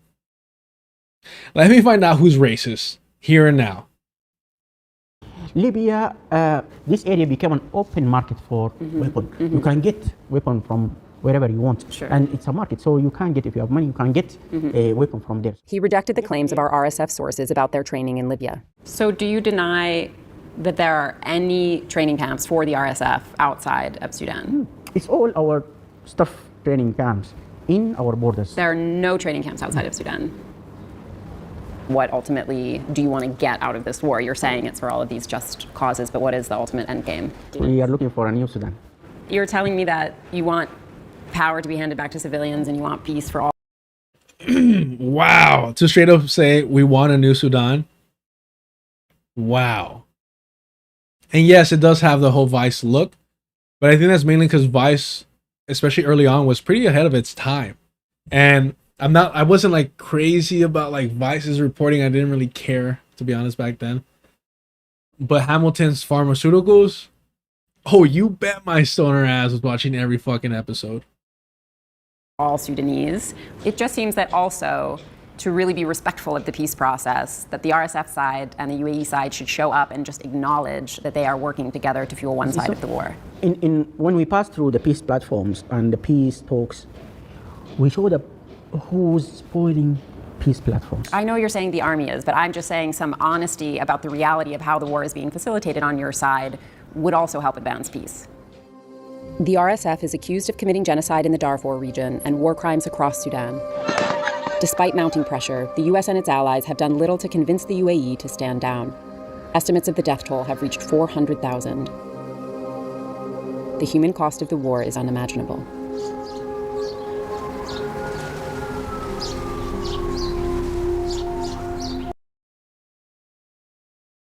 This is so tragic, and it's fucking chilling. I don't think I've ever seen something like that. You know, damage caused by heavy machinery, heavy weaponry, and like birds using it like a nesting area. Look at this. Just bombarded. You're gonna see the bird flying out of it.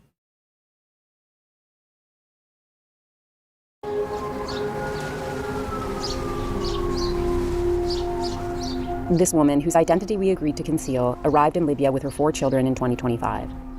Her family escaped fighting in Darfur in western Sudan and fled to a displacement camp called Zamzam before fleeing again to Libya.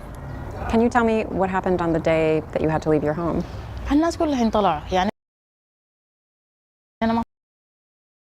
Everyone left. It wasn't just me. It's already survivor's guilt right there. The whole neighborhood and other neighborhoods left. People were leaving, and we decided to leave with them.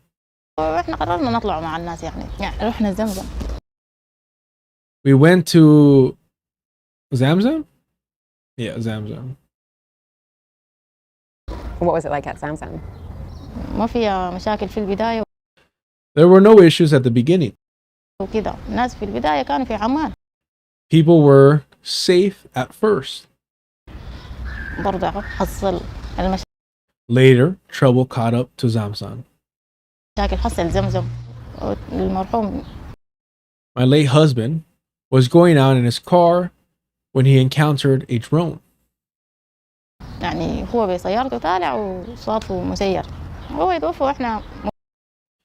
He died while we were ahead.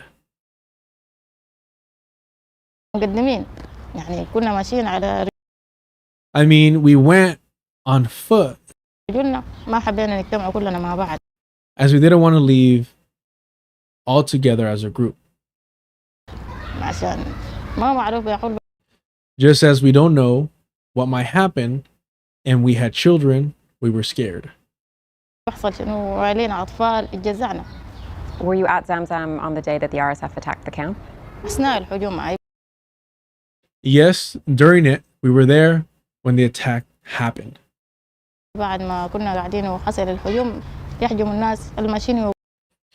They would attack people, stop those leaving, and then take their stuff.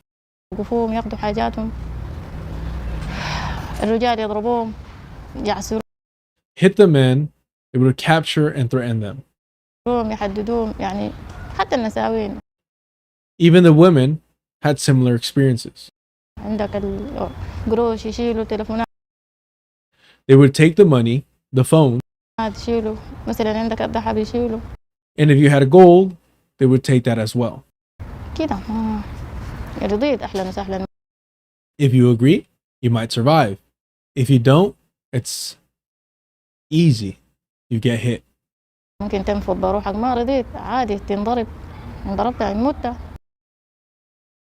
If you get hit and you die, great. If not, they leave you suffering just like that.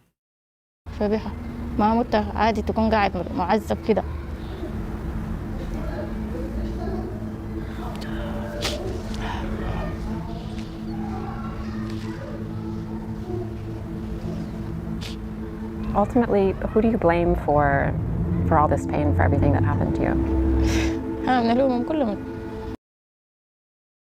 I blame all parties, all of them.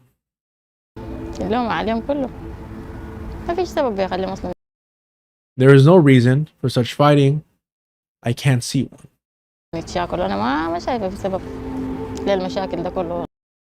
For all this trouble. Because only civilians are being harmed. And the harm falls on civilians.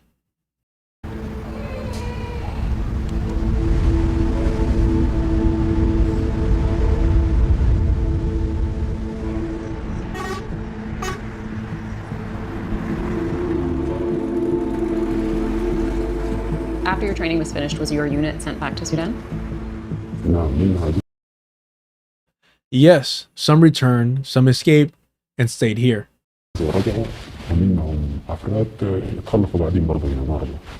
And you, why did you stay here in Libya? I am among others, and like them, didn't like the whole RSF thing. And they are racist.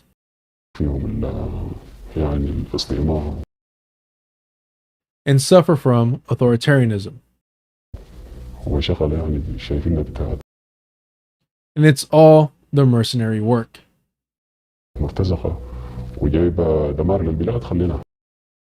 And as it's destroying the country as well. How do you think the contribution of the Emiratis has contributed to what's happened on the ground in Sudan? If the UAE stops supporting the RSF, the RSF would lose the ability to keep fighting in the field. It would all collapse and come to an end.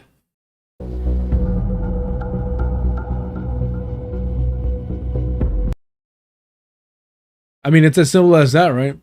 Everybody tried to make shit more complicated with the genocide in Palestine, and it's like, nope. If the weapons manufacturers, if the companies and corporations benefiting from these ethnic cleansings, massacres, genocides were to stop, the killing would stop. Definitely to this degree, to this scale. The LNA declined several of our requests for comment.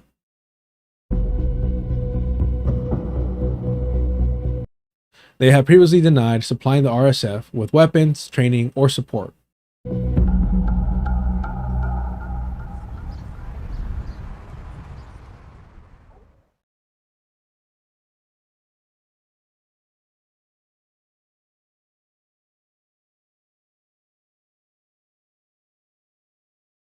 Do me a favor, y'all. Hit the like button. Subscribe if you haven't subscribed already. Let's keep it moving. This is Democracy Now!, democracynow.org. I'm Amy Goodman. As we turn to Sudan, where the UN High Commissioner for Human Rights, Volker Turk, has warned another humanitarian catastrophe is unfolding in Sudan's besieged city of El Obeid. The UN Human Rights Council held an emergency session last week as fighting intensified between the Sudanese army and the UAE-backed paramilitary Rapid Support Forces, or RSF, which are vying for control of the North Kordofan state capital. UN experts have urged the international community to prevent widespread atrocities similar to what was witnessed in El Fasher after it was seized by the RSF. Already, UN fact-finding missions have documented summary executions, abductions, torture, and sexual violence in Kordofan. Over 11,000 people, including more than 5,500 children, have been displaced from El Obeid in the last 2 weeks, according to Save the Children. And in the United Kingdom, a top human rights investigator said the British government was uniquely positioned to stop a genocidal massacre carried out by the RSF in Sudan's El Fasher, but failed to do so over economic interests and diplomatic ties with the United Arab Emirates, which is accused of backing the RSF. Nathaniel Raymond of the Humanitarian Research Lab at the Yale School of Public Health submitted testimony to the UK, Parliament detailing his team's efforts to warn of the threats. This is a portion of his comments. I will speak personally and I will speak bluntly. My outrage at institutional failure in the face of preventable genocidal killing, I see as a duty to stay angry, as the obituary and the memorial for these people. They deserve someone to be angry for them. We turn now to a new investigation from Lighthouse Reports, Evident, Sudan War Monitor, and Der Spiegel that has uncovered how the United Arab Emirates supports a secret network of military training camps for the RSF that enables them to continue their deadly war in Sudan. This is a clip from the documentary called Insiders of our network fueling Sudan's war. Also, the correspondent. Sorry, I'm just trying to get to a little bit of this at least before we wrap up, y'all. And producer of the Al Jazeera Fault Lines and Lighthouse Reports documentary released earlier this year, headline No Exit from El Fasher.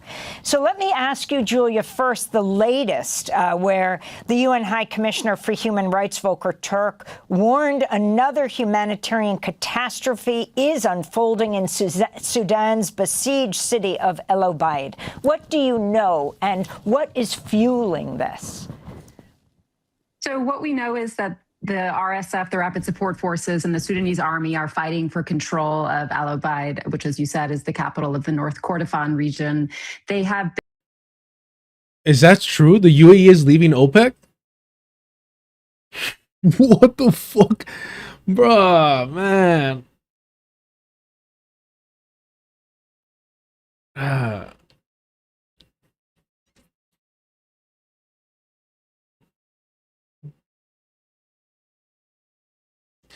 Yeah, I need to wake up early tomorrow to do a walk-in and hopefully not wait too long. We're at 4 hours right now, so I'm just gonna listen to a little bit of this and then we'll wrap up here. Been really brutally, both sides have been launching drone attacks against civilians for the last few weeks, and that's been intensifying. And there is concern now that the RSF could be about to launch a ground offensive, which of course is very similar to what we saw during the siege of El Fasher in Darfur. The city of El Fasher fell to the Rapid Support Forces in October. So what we're hearing is the international community, warning of an impending humanitarian disaster. These drone attacks have also struck critical infrastructure, which could be potentially limiting people's access to water, to electricity. So it is believed that there is already a humanitarian crisis ongoing in. Dagadoon, did she say it was Al Jazeera? I think associated with Al Jazeera, or maybe she's worked with Al Jazeera.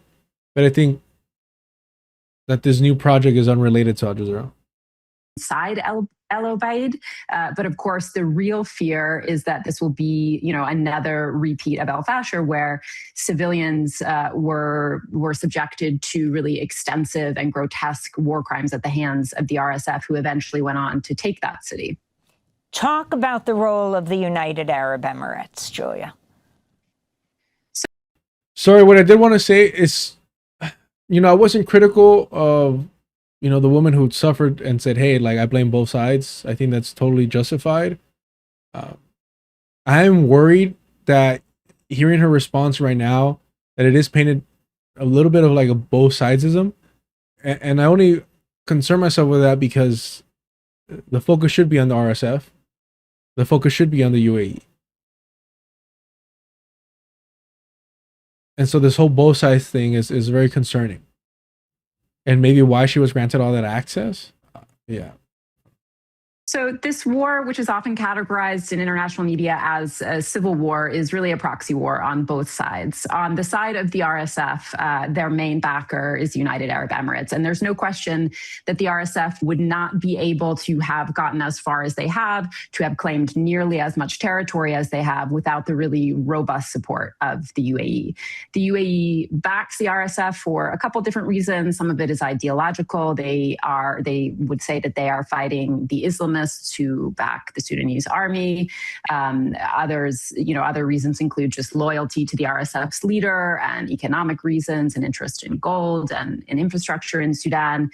But what they've done during the course of this now over 3-year war, in terms of their support for the RSF, is establish this really robust network across Africa, including in Chad and in Libya, where we went, to funnel weapons, fuel, money into the RSF. and into their fight for control of Sudan. And they've also established a training network where they train RSF soldiers in Libya. Reuters did some reporting about an RSF training camp in Ethiopia. So they're providing training as well as Colombian mercenaries to help train RSF troops. Sorry, I hate watching videos. Like, it's been 6 minutes and I haven't really contributed much to it. It makes me uncomfortable. It makes me feel lazy. But I feel like she's just kind of summarizing what we just watched in her actual like video, like her actual work. And I was hoping for more like explanations here. It's a 27-minute interview. I can't go through it all. I haven't seen it prior, so my apologies there. But I think we're at 4:05 right now, 4 hours and 5 minutes. I think I'm gonna wrap up here if that's all right with y'all. But yeah, it's a great question. Why is she in democracy now? I mean, it's not like they're gonna have her on MSNBC though, you know, or MSN Now or what have you. I just feel like I'm stealing people's content if I'm just watching, you know. I don't think that's entertaining for y'all. All right. Do me a favor, y'all. As we wrap up, hit the like button if you can. Subscribe if you haven't already. If you want to help support the channel, check out the Patreon. $2 gets you access to the Discord. We have a good time there. Check out the unofficial book club on Saturdays. They're on Fanon's Meditation on Fanon's Wretched of the Earth. But yes, check it all out. As always, I appreciate y'all being here and all the support. Genuinely, it means a lot. Yeah, I try keeping things under wrap, not to be fucking mysterious or cool or what have you, but you know, to still have some semblance of privacy, I guess, despite Georgie doxing me and leaking my address and all that stuff. You know, he's more than welcome to pull up whenever he wants. I hope the same invitation is offered to me. But believe me, that is the least of my fucking worries. It really is. The reason I'm able to laugh off shit like that is because, you know, that's a fucking molehill compared to the mountain I'm looking at. So I say all that to say thank you so much for the support. Genuinely, it really is humbling. Like, I'm not even trying to be patronizing. Shout out to Gio. Shout out to everyone, the Cash App, everyone that's been joining on the Patreon, Lion that, like everyone really truly appreciate y'all. It means a lot. It generally does, and motivates me to get my shit together and start editing these live streams quicker and start wrapping up the written, edited videos. Check out the first half of the Grand Platner video on the Patreon for $5 members. I'm going to wrap up the second part.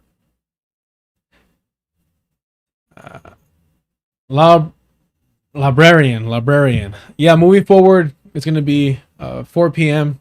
PST for the live streams. I'm still trying to keep it to Wednesday, Thursdays, and Fridays. So I sincerely will keep that schedule moving forward.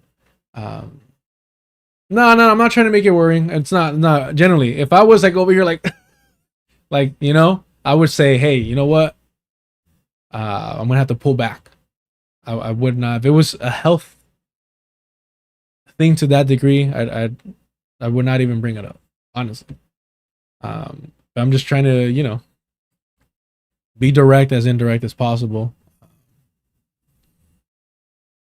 But we're good, and I appreciate all the concern and the support. More importantly, thank you so much. As always, remember what Glenn Ford said: organize with eyes wide open. And we always wrap up with the man himself, John Trudell, the beast. In a wisp of smoke down on the corner, there was this cat named Fortunately talking at me from voices in his head, yelling about what Storyteller said. You gotta be careful here, child. There's a beast in the promised land.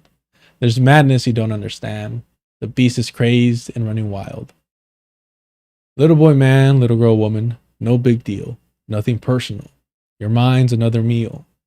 Savoring the rush of you like heady wine. Feeding is what the beast is meant to do. Stranger are those walls built to hide. Stranger to look and learn not to see. He's in the mask you put on your face. Thoughts, his favorite breeding place. In the race to midnight, it's after 11. The nature of the beast is all he knows. Behind doors of hell are gates of heaven. Doors are open, but the gates are closed. Yes, Stool.